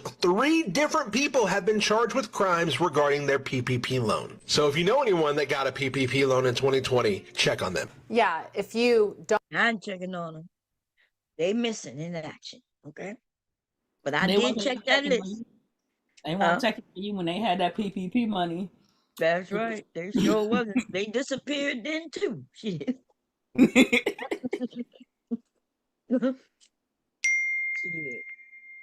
Shit. Oh, I have no idea. I did try to go to that list to see if my kids was on there. That's the only people I checked for. I didn't even check to see if I was on there. Shit, in case somebody got a loan in my name without me knowing. I know some people that was on there for sure. Mm. Damn. So what's happening with them? Like, have any of them been contacted by the government? Oh, I don't know. I will have to. I haven't found out anything. I haven't got any news reported back to me that they've been locked up. Okay. So I'm assuming not yet, but you know. Okay, I don't good. get it coming. Because they said the warrants is out there, so it's just about police bumping into you or imagine you get pulled over for like a traffic infraction. You on your phone or something, and they like, oh yeah, you got this warrant for this PPP. We gotta take you in. Do warrants go like across state lines? Because like you got to get out of there. Yeah, It's a you federal gotta get out. warrant. Oh, it's a what warrant? I think it's a federal warrant because they Oh, gon' okay. Yeah, it is the a federal basis pressing warrant. charges, and then you stole from the government. Like, Yeah. Shit, even state warrants go across state line. Really? Okay, so we Mhm. can't do that. So yeah, really the only choice you got is to hit the tunnel and then shoot on over to Bali or you know, somewhere where you can't get sent back. What? It's one in like the Middle East or near the Middle East that won't send you back either. I can't remember what country. There's a few what they call it, non-extradition countries. Yeah. But they won't send you back. They're not gonna help them look for you or none of that shit. But Right. the government though, yeah, so what will happen with our federal government though, they will send somebody over there, like if they find you, figure out where you at, they'll send somebody over there and them people will come and get your ass. Because where that country not gonna help them get you, they also not gonna help you if they come to grab you up. Yeah, but so you got to have a different identity. You know, you got $4.4 million. The sky's the limit. Right. You could have got plastic surgery. Yeah, but they done caught some people that got the plastic surgery and everything. Really? Another country. Yeah, the U.S. don't be playing because they'll send those. They're kind of illegal in our country, almost like them ice ones. That's not really ICE agents, but what they call them? Like The they, CIA agents, mm-mm, Or like mercenaries. Blackwater, those yeah, like the security black one. firms that they hire. Yeah. Yeah, the people, the ones who go when you're on parole, when they come and find you at, they don't Oh, legally like a have. marshal. Marshall. Yeah, but the marshals are, these are not, they're not legally marshals. I forget what they call them, but bounty hunters. Yeah. I had to remember that guy who had the TV show. Remember that Oh, guy who had dog. Dog the Bounty Hunter? He wasn't legally really able to do what he was doing. But he could do things that the cops can't do, right? Because cops have to have warrants. He didn't need no warrant. He so he could chase your ass down. So they sent bounty hunters to other countries. Oh. Okay, well, dog would have just got killed. Oh yeah, I heard that he died, didn't he? Did No, he no, get I'm killed? saying if he came looking for me, like caught me in the Oh, country, like oh nah, yeah. we ain't just gonna put our hands behind our back and go back with you, bruh. One I of us know. ain't leaving there. I gotta plug this computer up. It's telling me he wants to dial. Yeah, that I just bounty think it's hunters. crazy. I just think it's crazy how people thought that they could really just steal money from the government and they wasn't gonna get caught. Like that shit sounds stupid. They I wasn't want to give it thinking. to the scammers that was filling out paperwork for other people because they like I don't know some of them too, and then I moved out. They don't live in the city now. Right. They done relocated. Yeah, they moved him. Yeah, they took that But money and ran. exactly. But to sit there and I don't know, like how do you think that you're gonna get away with that? I'll help other people be stupid, but I ain't about to be stupid on my own. Like Yeah, I'll most profit scammers, off of you being dumb. most scammers get away with better scamming us. Like right there in Milwaukee, Waukesha actually, where Jay Prince lived. They got a woman who's showing people a house, renting it to them. The house don't even belong to her. She getting their deposits and everything. And when the people go to live in the house, they can't get in because she gave them a fake key. Um, and then she walking away with like $2,400 from these people. It's always the same house. And why wouldn't the police put something out? Like once they realize they got a couple of reports from people getting scammed, why wouldn't they put something up that says, hey, you know, But they if somebody, do, and even on those sites, they put out little warnings to tell people to look out for like scam posts. Even on job boards online, they tell you to watch out for scammers. Like you can't One thing. get. Go ahead. Go ahead. I'm sorry. No. You gotta pay attention and you gotta ask yourself, do it make sense? And a lot of people be so quick to jump on something, they don't take that time to like process if it makes sense on what they're doing or not. yeah, but it did make sense. Like the woman's story, she met with the woman, they walked her through the house, then she gave them a deposit. Then when she went to go give them the rest of the money, they met there. They walked through But the that's house not how it again. works. When you rent, they be looking for background checks. They be wanting to do a credit check. Like they Yeah, ain't they running did none of that. that. They They ran the did that. numbers and stuff like that. Yeah, they did all of that. And she says that she had told him that she really need a place, you know, and there's some things in the background. And the person said, well, I'm gonna talk it over with my husband, right? I'm gonna talk it over with my husband, let him know, but we'll let you know. And she said when she got a call back, she was excited. Now there are a lot of them getting scammed, like you said, where it just don't make sense. Like I remember, and the way they do it, when you're looking for a house to rent, and you find this nice house in this good neighborhood, and it's affordable too.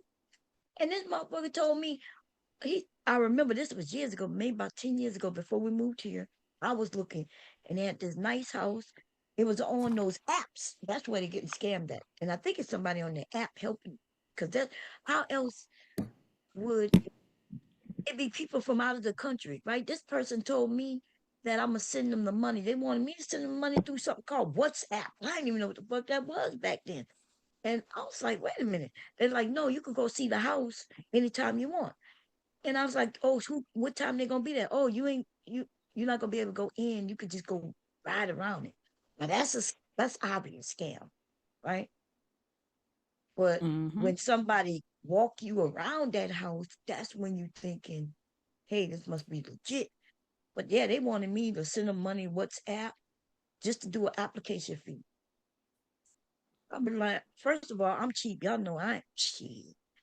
I ain't spending no $25 just to no application fee unless I'm sure for sure I'm getting.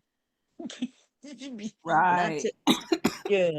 Look, I'd be like, look, I ain't got no application fee to give you. He go, look. Oh, look, here go my look, I'll pull up my credit history for them on the internet. It's free, bitch. It's free. Ain't no need for me to give you $25.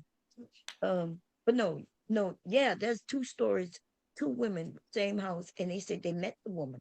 Come to find out there's a warrant out for her arrest in Louisiana and Wisconsin, No, she just Chicago, Illinois. Yeah, she doing this kid. Stick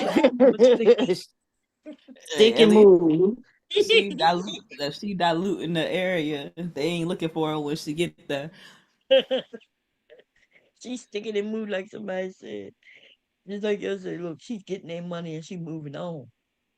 That's how you gotta do it. You can't stay in the same neighborhood after you scam some people. Right. I know that's right. But them women say they want to whip her ass. They want to beat her ass. The landlord in me, though, can't help but think, yeah, the lady got a sad story, but honestly, if it had been legit and she moved in there, she probably would have stopped paying rent shortly thereafter. Like, cut it out. So she got scammed before she could scam the landlord. Yeah. Look, they had to been in the house and everything. And I think she said, I don't know, some of the story didn't add up because I want to know how you was in the house, got the key. When did you learn that you got to be out the house? They never explained that. They never said somebody showed up and told them, this ain't your house, you can't stay here. And I think every time the guy would ask her, she would act like she don't know what he was asking. So I don't know. But you might be right, too. They may be scamming, too. They got themselves. They figured if they don't get a real... Because why wouldn't you get a real lease? And so if you don't get a real lease, now you think you could scam That's what I mean. landlord. Like, even that's a red flag. Because the lease don't just protect the landlord. It protects the tenant, too. So, like, why would you want to live in anybody's house and be paying them rent and not have a lease, especially like if it's not a understood, like, you know, you've been renting this place out for 10 years and you don't need no lease no more. Like, you and the landlord, cool, y'all, they understand. But if you just popping up somewhere and you trying to, like, why would you not want to lease? Yeah, because you was already on some bullshit. Y'all was both on bullshit. Yeah, no, I agree. Because it seemed like she mentioned that she gave the money to sign the lease, but then she said something was going on with the lease. When he asked something about the lease, and it sounded like she was saying they didn't have one. Oh, who knows, man? I don't even know. Here we go. Don't falsify documents, and you got the PPP loan legally, and you allocated those funds for what they were supposed to be used for. You got a forgiveness letter, you went on with your life. I don't understand why it's so hard to be honest. I just got off the phone with the lawyer. He's telling me the best options that I have are to turn myself in. Like, what did I do to deserve this? What did I do to deserve this? Lied, stole, defrauded a government entity? Don't you keep going? Baby, just when y'all thought that y'all got away with that PPP loan shit, they said, give me that, like, run me that, like, y'all should have knew that y'all wasn't gonna be able to, like, scam that money from them people and not have no consequences. Clark Dixie. So this guy posted on Facebook and said, Lord, everybody who got the PPP loan, they coming back for their shit. I had the loan forgiveness and all. I can't be the only one that got this letter. That motherfucker say, if you don't contact us, the United States of America will file a civil suit. I don't want no smoke with them. So inside the letter, it says, Dear Mr. Starks, this office has received information and documentation establishing that you improperly received a forgiven PPP loan under the CARES Act and the principal amount of $20,830. Wait a minute, okay. So this person, not this person I'm talking now, but the person who let her, they got the loan and then got an approval for the forgiveness of the loan. But then the government is coming back and saying, wait a minute. We know we gave you the money and we know we forgave you for the money. But bitch, we want the money back or you going to jail. Damn. I thought maybe they got the loan and then by the time they went to go try to get the forgiveness, they found out that they defrauded them. But no, they got forgiven for the loan. They thought they got away with it, and the government is saying, "Nah, we shouldn't have gave that shit to you." Damn, that gotta hurt. That you thought you got away with it, and then they came back and popped up on your ass like pick a The warrant. That's crazy. Oh, there we go. $32 through false representation and violations of the False Claim Act 31 USC.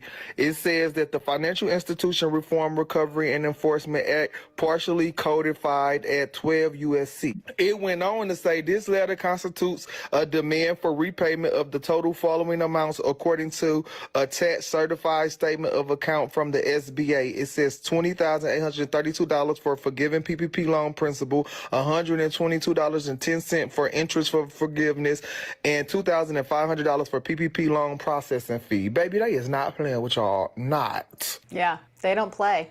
Seth Rogen took out a $1.8 million PPP loan. And before you watch the rest of this video, in December, I think, of 2024, he came out with a new drink. It's called Houseplant.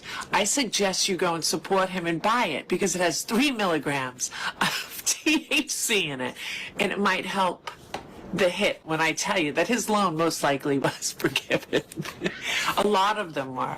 So from what I'm reading, it's just if the company met certain criteria, they forgave the loan, is basically. So if you paid payroll, you did this with the money, you did that. I don't know if anything was checked. I mean, that also does kind of hurt some. Like you have all of these people that are, yes, crying because they broke the law. On the PPP warrant. So I didn't think that it was real at first because it's been about 3 years since I did mine. And man, I'm gonna take my lick because at the end of the day, I knew what I was doing when I did it. I knew that it was a possibility that, you know, everything could go sideways. I see a lot of comments, people got negative shit to say. They want to say, oh, you committed fraud, you knew what you was doing whenever you did it. And I get that, I get it, it's all good. But at the end of the day, man, you know, every time somebody going through a negative situation in their life, y'all want to add negativity to the negative situation as if it's not already negative enough. Telling it like it is not adding negativity. Pointing out facts is not bringing negativity. Advice that I can give you is shut the up.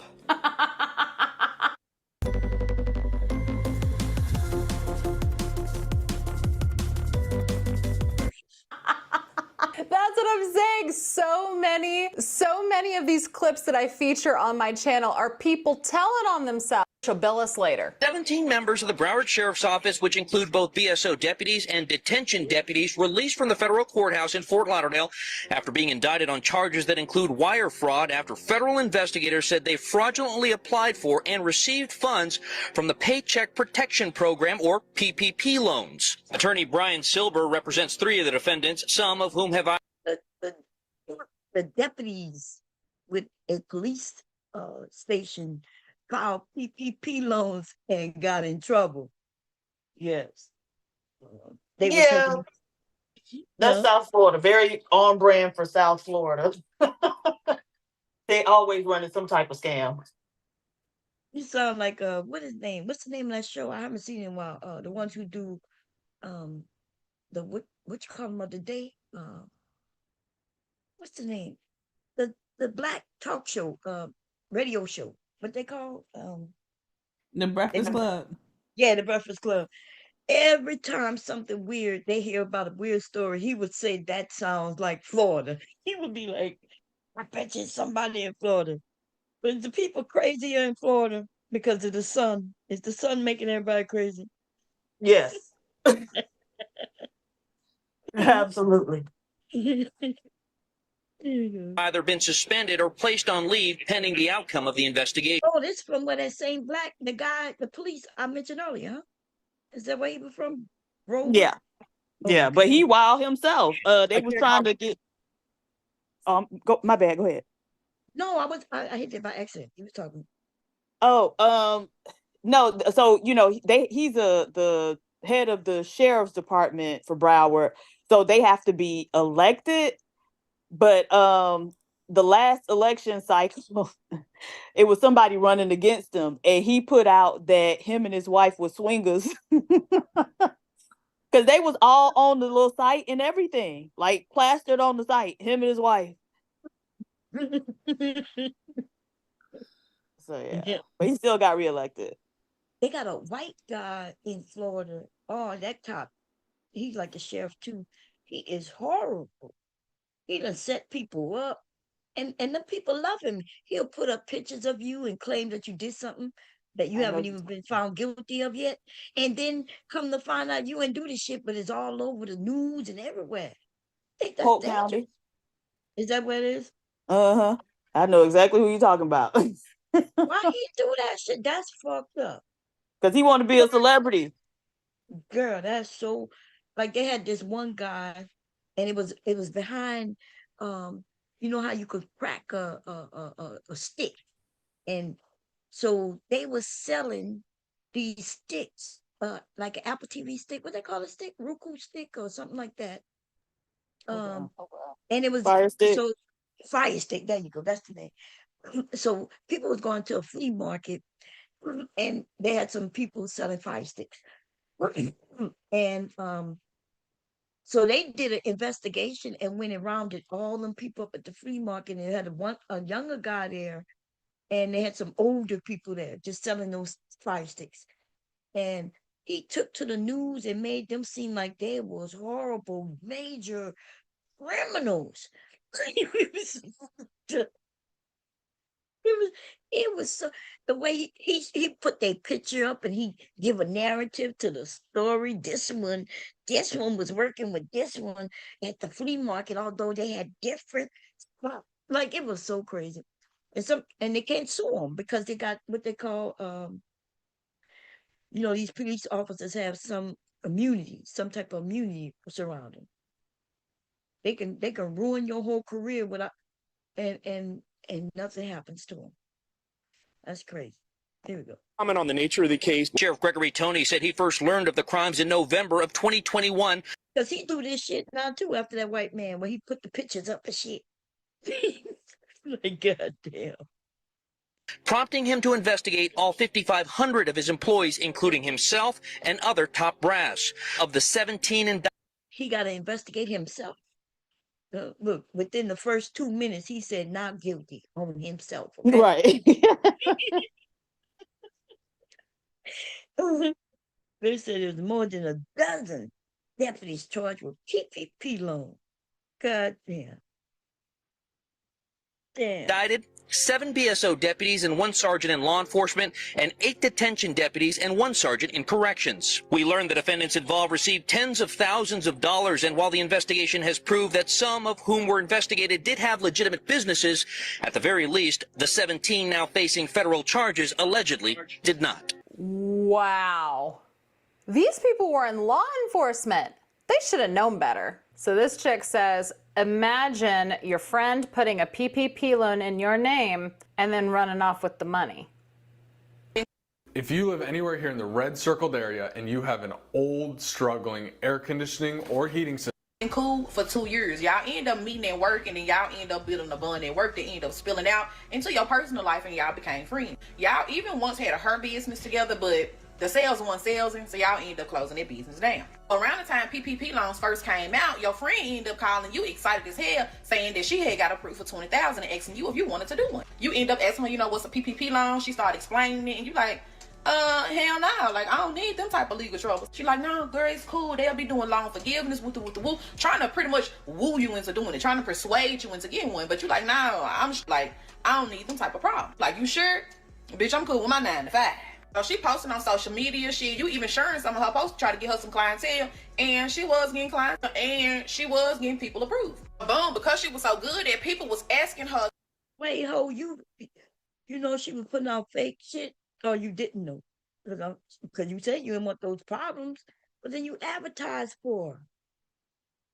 And then you're gonna act like when you get thrown in there a little bit, you're gonna act like you didn't know? I'm confused right now.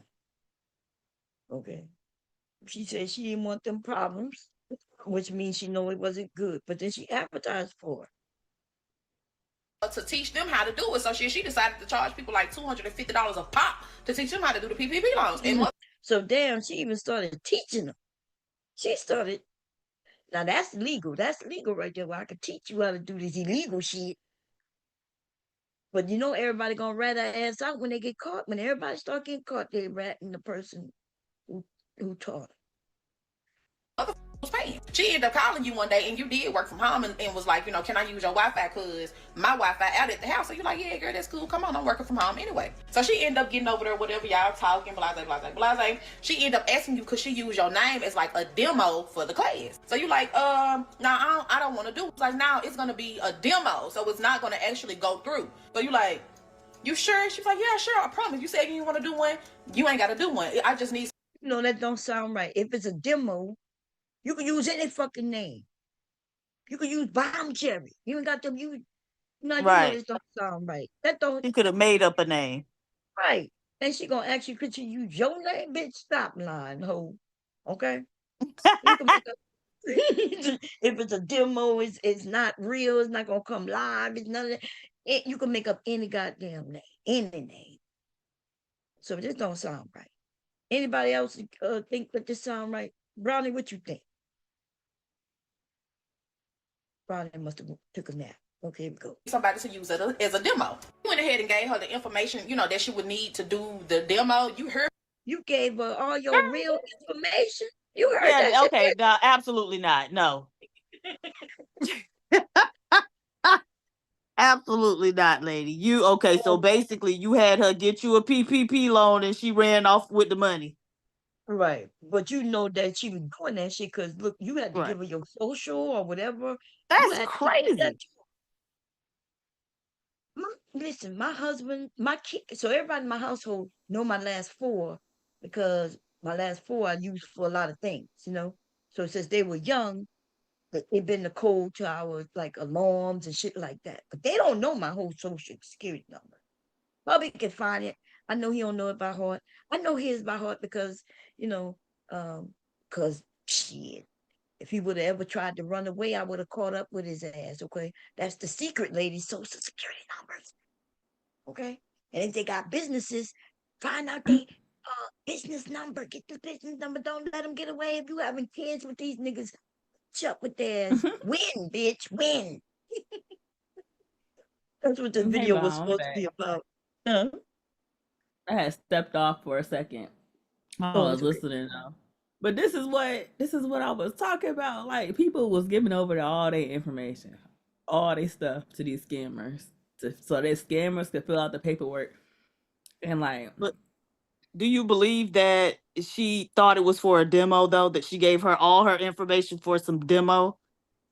A demo what? She was saying like because she was teaching people how to do the PPP loans, and so she was teaching the class. She said that night, and she was asking her if she can use her name to set up like the demo account, and she was saying it wouldn't go through. But I'm like, if it is just a demo and it's not gonna go through, you can make up a name. It don't have to be a person. Yeah, people are slow, but that's the thing. People are slow and thirsty. So her wanting to know what, you know, how to do it was superseding her intelligence on being like, no, she didn't want to know how to do it. No, the other girl was teaching others how to do it. So she was like, hey, Bomb. So I would be like, if I came to you and I was like, hey, Bomb, I need your information so I can do this demo so I can teach other people how to. Yes. Yeah. Bitch, you stupid. You can have 15 people, and you can tell each one of them that you need their information for the class, so you could do the demo. Right. They could have used their own information. She she said not only that, but what even make it more suspicious? The girl came to her house to use her internet and then used her name because they will, when they do e-signing, when you do an e-sign and shit like that, They people take your don't. IP address. Yes, and so that's why I be telling people the internet. People don't be understanding the internet, and I be trying to explain. Yes, they know where you are due to your IP address. So she gonna have to prove that it wasn't her. How she gonna prove that it wasn't her if it was sent from her house, which is where her IP address is? It was all her information, her social and everything. It sounds like she's just trying to blame somebody else. Okay. This And you is know the what's story bad? she concocting to try to cover her bases, right? Mm-hmm. So because you just like she probably knows that they can track where they know where you were based on your IP address. So she come up with, oh, she came over here to work from home because her internet wasn't working, Yeah. So she just trying to like come up with a scenario that fits the what actually happened, like can cover for what actually happened, but she was participating in it. She got that loan. The lady Right. might have ran off with it, but she was intending to get that loan. The thing is with that, when they were setting up because I was hearing about it because like I said, I be knowing people. And they was like, yeah, like they were setting up people's bank information, like they would set up a new bank account, and let's say like the scammer set up your new bank account, so they got the password and all the information to the bank account. Then that how you doing the PPP, it's on like electronic, so they started up a fresh email, and they got all the information of that shit too. So then when you get the money sent to you, when the money finally gets to your account, the scammer has complete control over The said account. account because they got all the information, right? From that Yes. point, at that point, it was a lot of things going on, but they could intercept the debit card arriving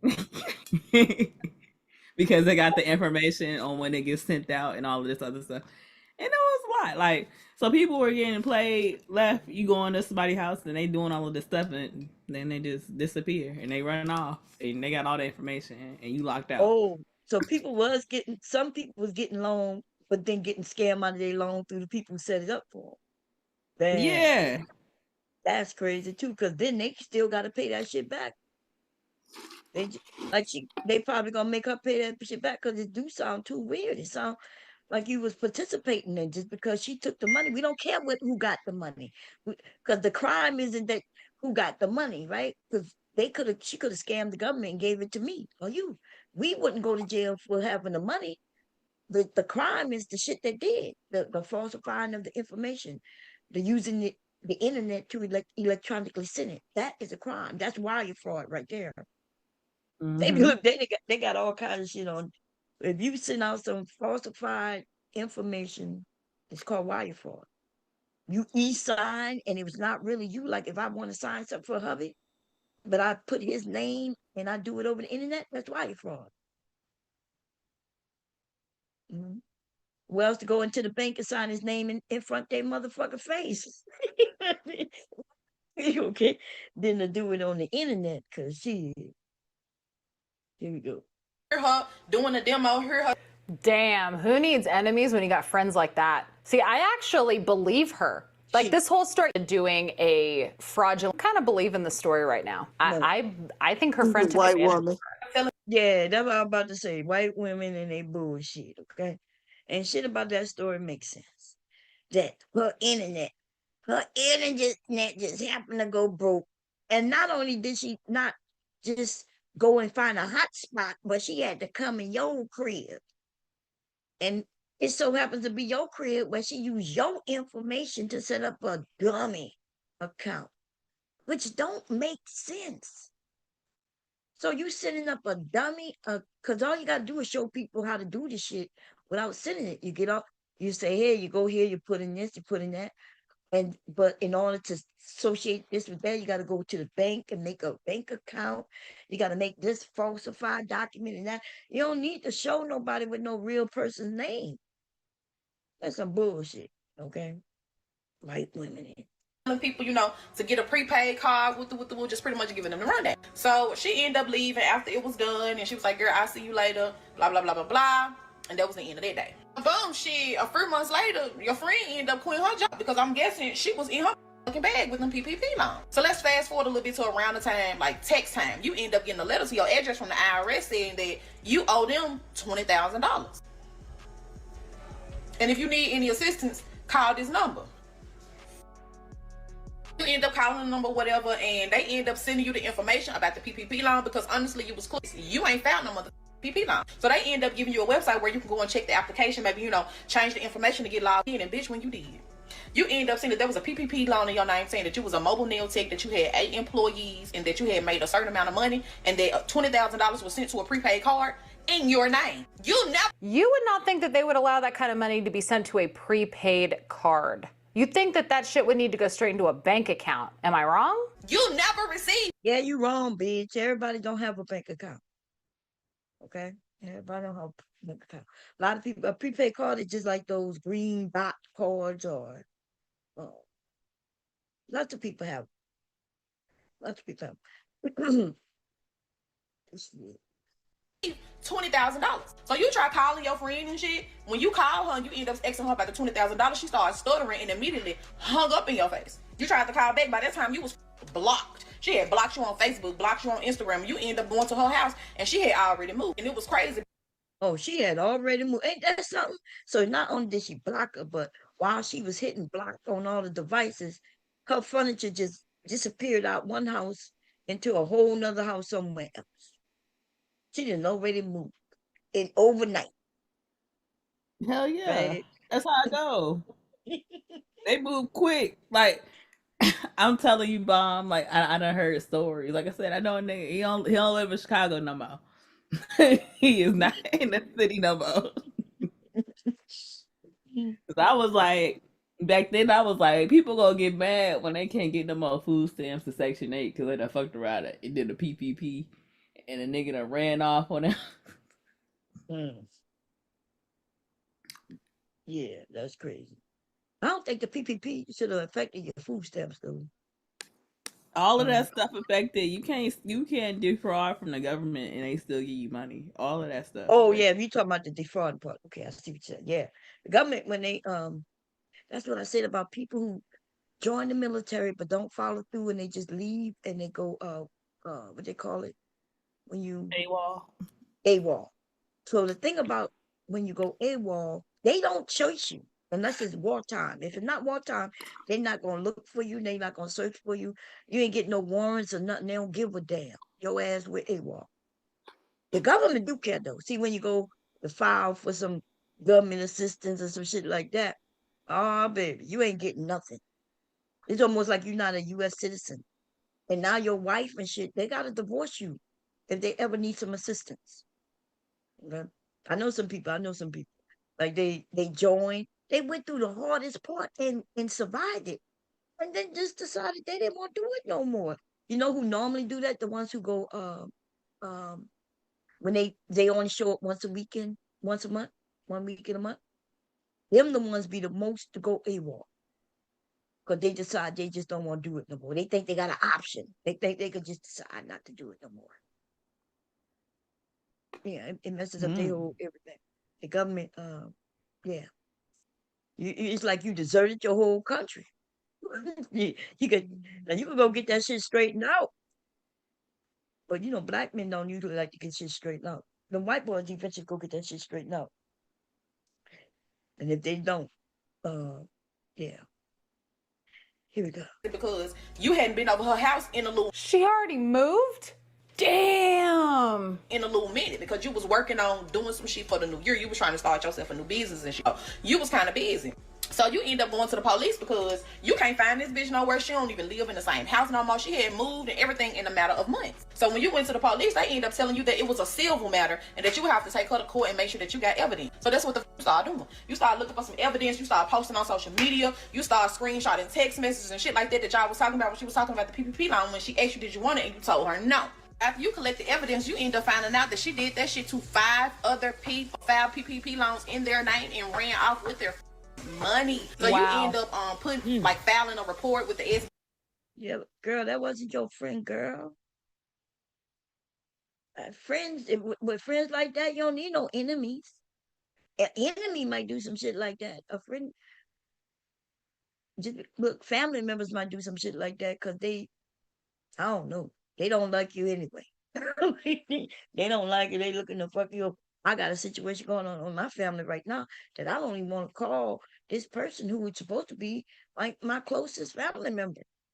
But I had an aunt die on me like a week ago and nobody called me to tell me.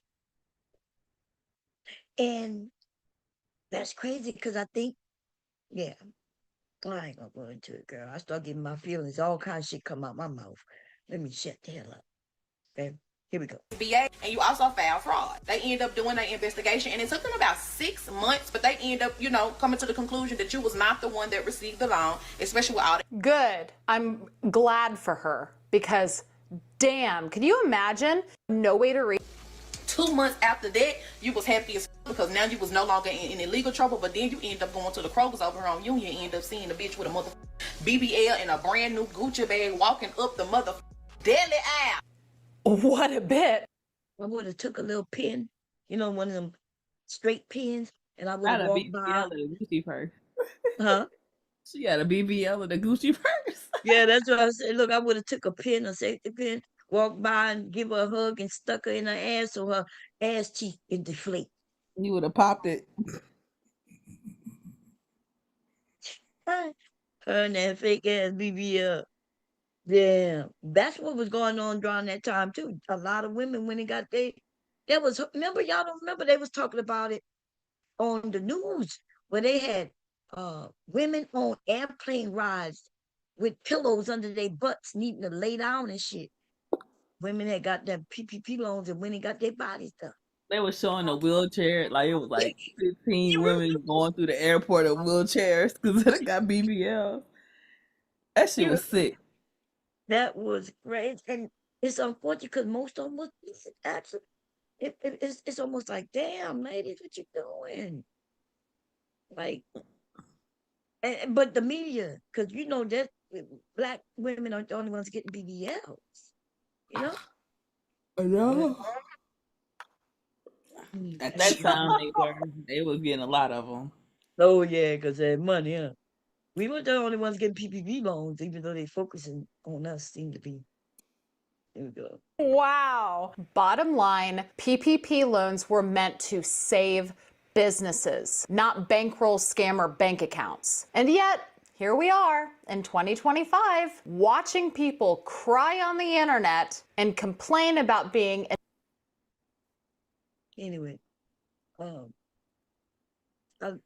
one I was looking for, I don't know what the media walked up to that woman's house and said, "We heard you bought this house with your PPP loan." Them just lots of scamming going on. But these scams, scamming the government is one thing. Okay, cool. But when they be scamming the elderly people. You saw that movie? What is it called? Bees. Wait, what is Bee? I know it had something to do with bees in the title. And what happened was the older lady who used to play Bill Cosby's wife on the Huxtables, she played the woman. And she got scammed by some scammers who called her up, told her her internet was acting up. Okay. And then they signed into her computer claiming to help her. They had her sign into her banks, and then they wiped millions of dollars out. And she ended up killing herself because of that. That was a good movie. But anyway, they scam elderly people of all races. And these motherfuckers don't even be living in our country. But in that movie, they was living in our country. Okay. Was that you reviewing that doing that story about the elderly black man that was scammed with AI out of his out of all his money, out of all his savings? Mm-mm. That sounds familiar though. But They was catfishing old men with AI girls and talking yeah, to them, and then getting them to send off money, talking about investments and stuff like that. yeah. Not yeah, we know they do it with men, but they never talk about it. They only show it be the women who go on Dr. Phil and shit and talk about the woman be claiming I'm in love with him, and then the family member be trying to tell her that he's not real. Yeah, he is real. I talk to him every morning. He's my husband. She the fake married a man who don't even from this country. And then when she speak to him, he don't speak English, but she be thinking that he really is a real man. Um, and they feel sorry for her. And I'm like, she crazy. That a black woman went on Dr. Phil, she thought that Tyler Perry was her boyfriend and then they were gonna get married. Girl, somebody had to call her and said he was Tyler Perry and he borrowed money from her. And they was like, you do know Tyler Perry is wealthy. He's a millionaire. And she was like, yeah. And Dr. Phil was like, well, why would he need money from you? And she said, well, he couldn't get access to his money and he needed to get his plane fixed. So I borrowed, and people say I borrowed him the money. Really loaned him the money. But she said, I borrowed him the money. And they got the ones who about to marry Chris Brown. Chris Brown, they sending Chris Brown money. They sending wealthy people money. I don't understand it. Even here on YouTube, these men who be claiming they wealthy, but people be sending them $5 and $10, $50. I'm like, if he's already wealthy, why are you giving him money? I'm like, bitch, I'm broke. Send it to me. What you sending it to him for? Why do you think people like sending money to people who don't need the money?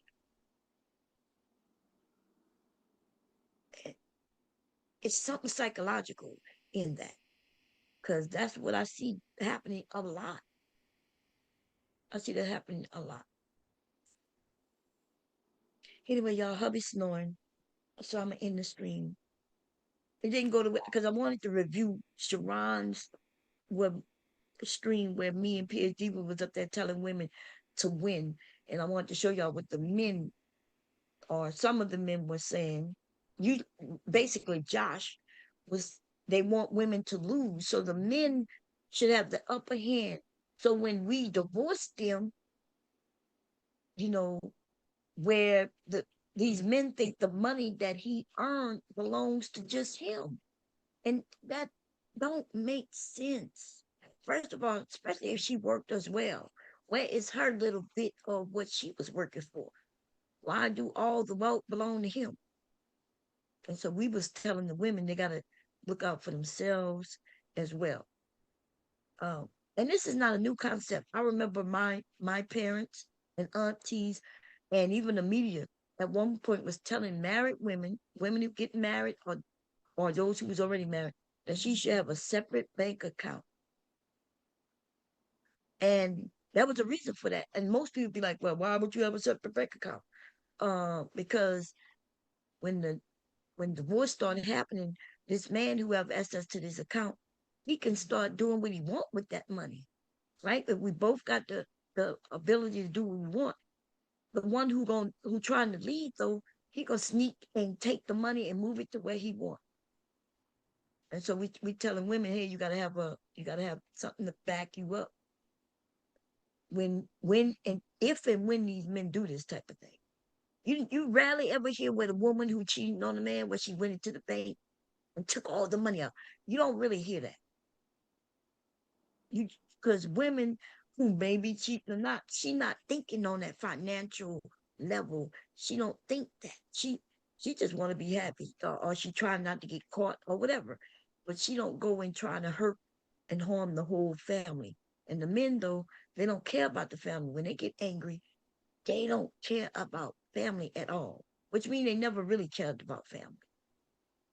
They don't really care about family. When they realize they losing you or they don't want you anymore, then they only think about themselves. That's it. That's all. Then they don't care if the kids can't eat. They don't care that when they were all living together, his whole paycheck went to the household, to the family, to his kids and everything. But when they get divorced or separated, now this nigga just want to give out like $20 a week. He know damn well $20 a week ain't shit. And today, $20 not even gonna get you no gas for the day, let alone food for a week. And so the same men who don't want to pay child support, they also don't want to get education so they can get a better job to pay child support. And that is, they got to change that. They got to change that frame of mind. These men, they need to be worrying about making money, and they need to be where they learn about education so they can make more money without being criminals. That's all. You don't have to be a criminal to make money. Okay? You don't have to go get PPP loans. Only gonna come around whenever something dramatic happens, like COVID. We might be indoors again in the next year, depending on how this Ebola and that other one, that one that was on that ship. That shit is now on the ground, baby. That shit is now in the U.S. and in other countries because of our president, the same one who allowed COVID to go how it went. He's the same one. We got another 2 diseases, and actually now we got a few because we got measles. We got the fucking measles to pop back up. We got Ebola, and I forget what that other one's called. Okay, and people dying from these things. Where in the past with another president, you may have found like 3 or 4 people died from something. But as soon as they found out these things existed, our government would go into overdrive and stop that shit, make sure everybody's safe, the public safety of our American citizens. But we have a president who don't give a damn. Okay. And so he don't give a damn. Anyway, hubby's snoring. I'm about to go check on the wine. The wine tasted good. I'm about to go check on it real quick. And I'll see y'all tomorrow, y'all. Bye-bye, everybody. Have a good night. Bye, PhD. But she probably went to sleep. I know she got to work in the morning.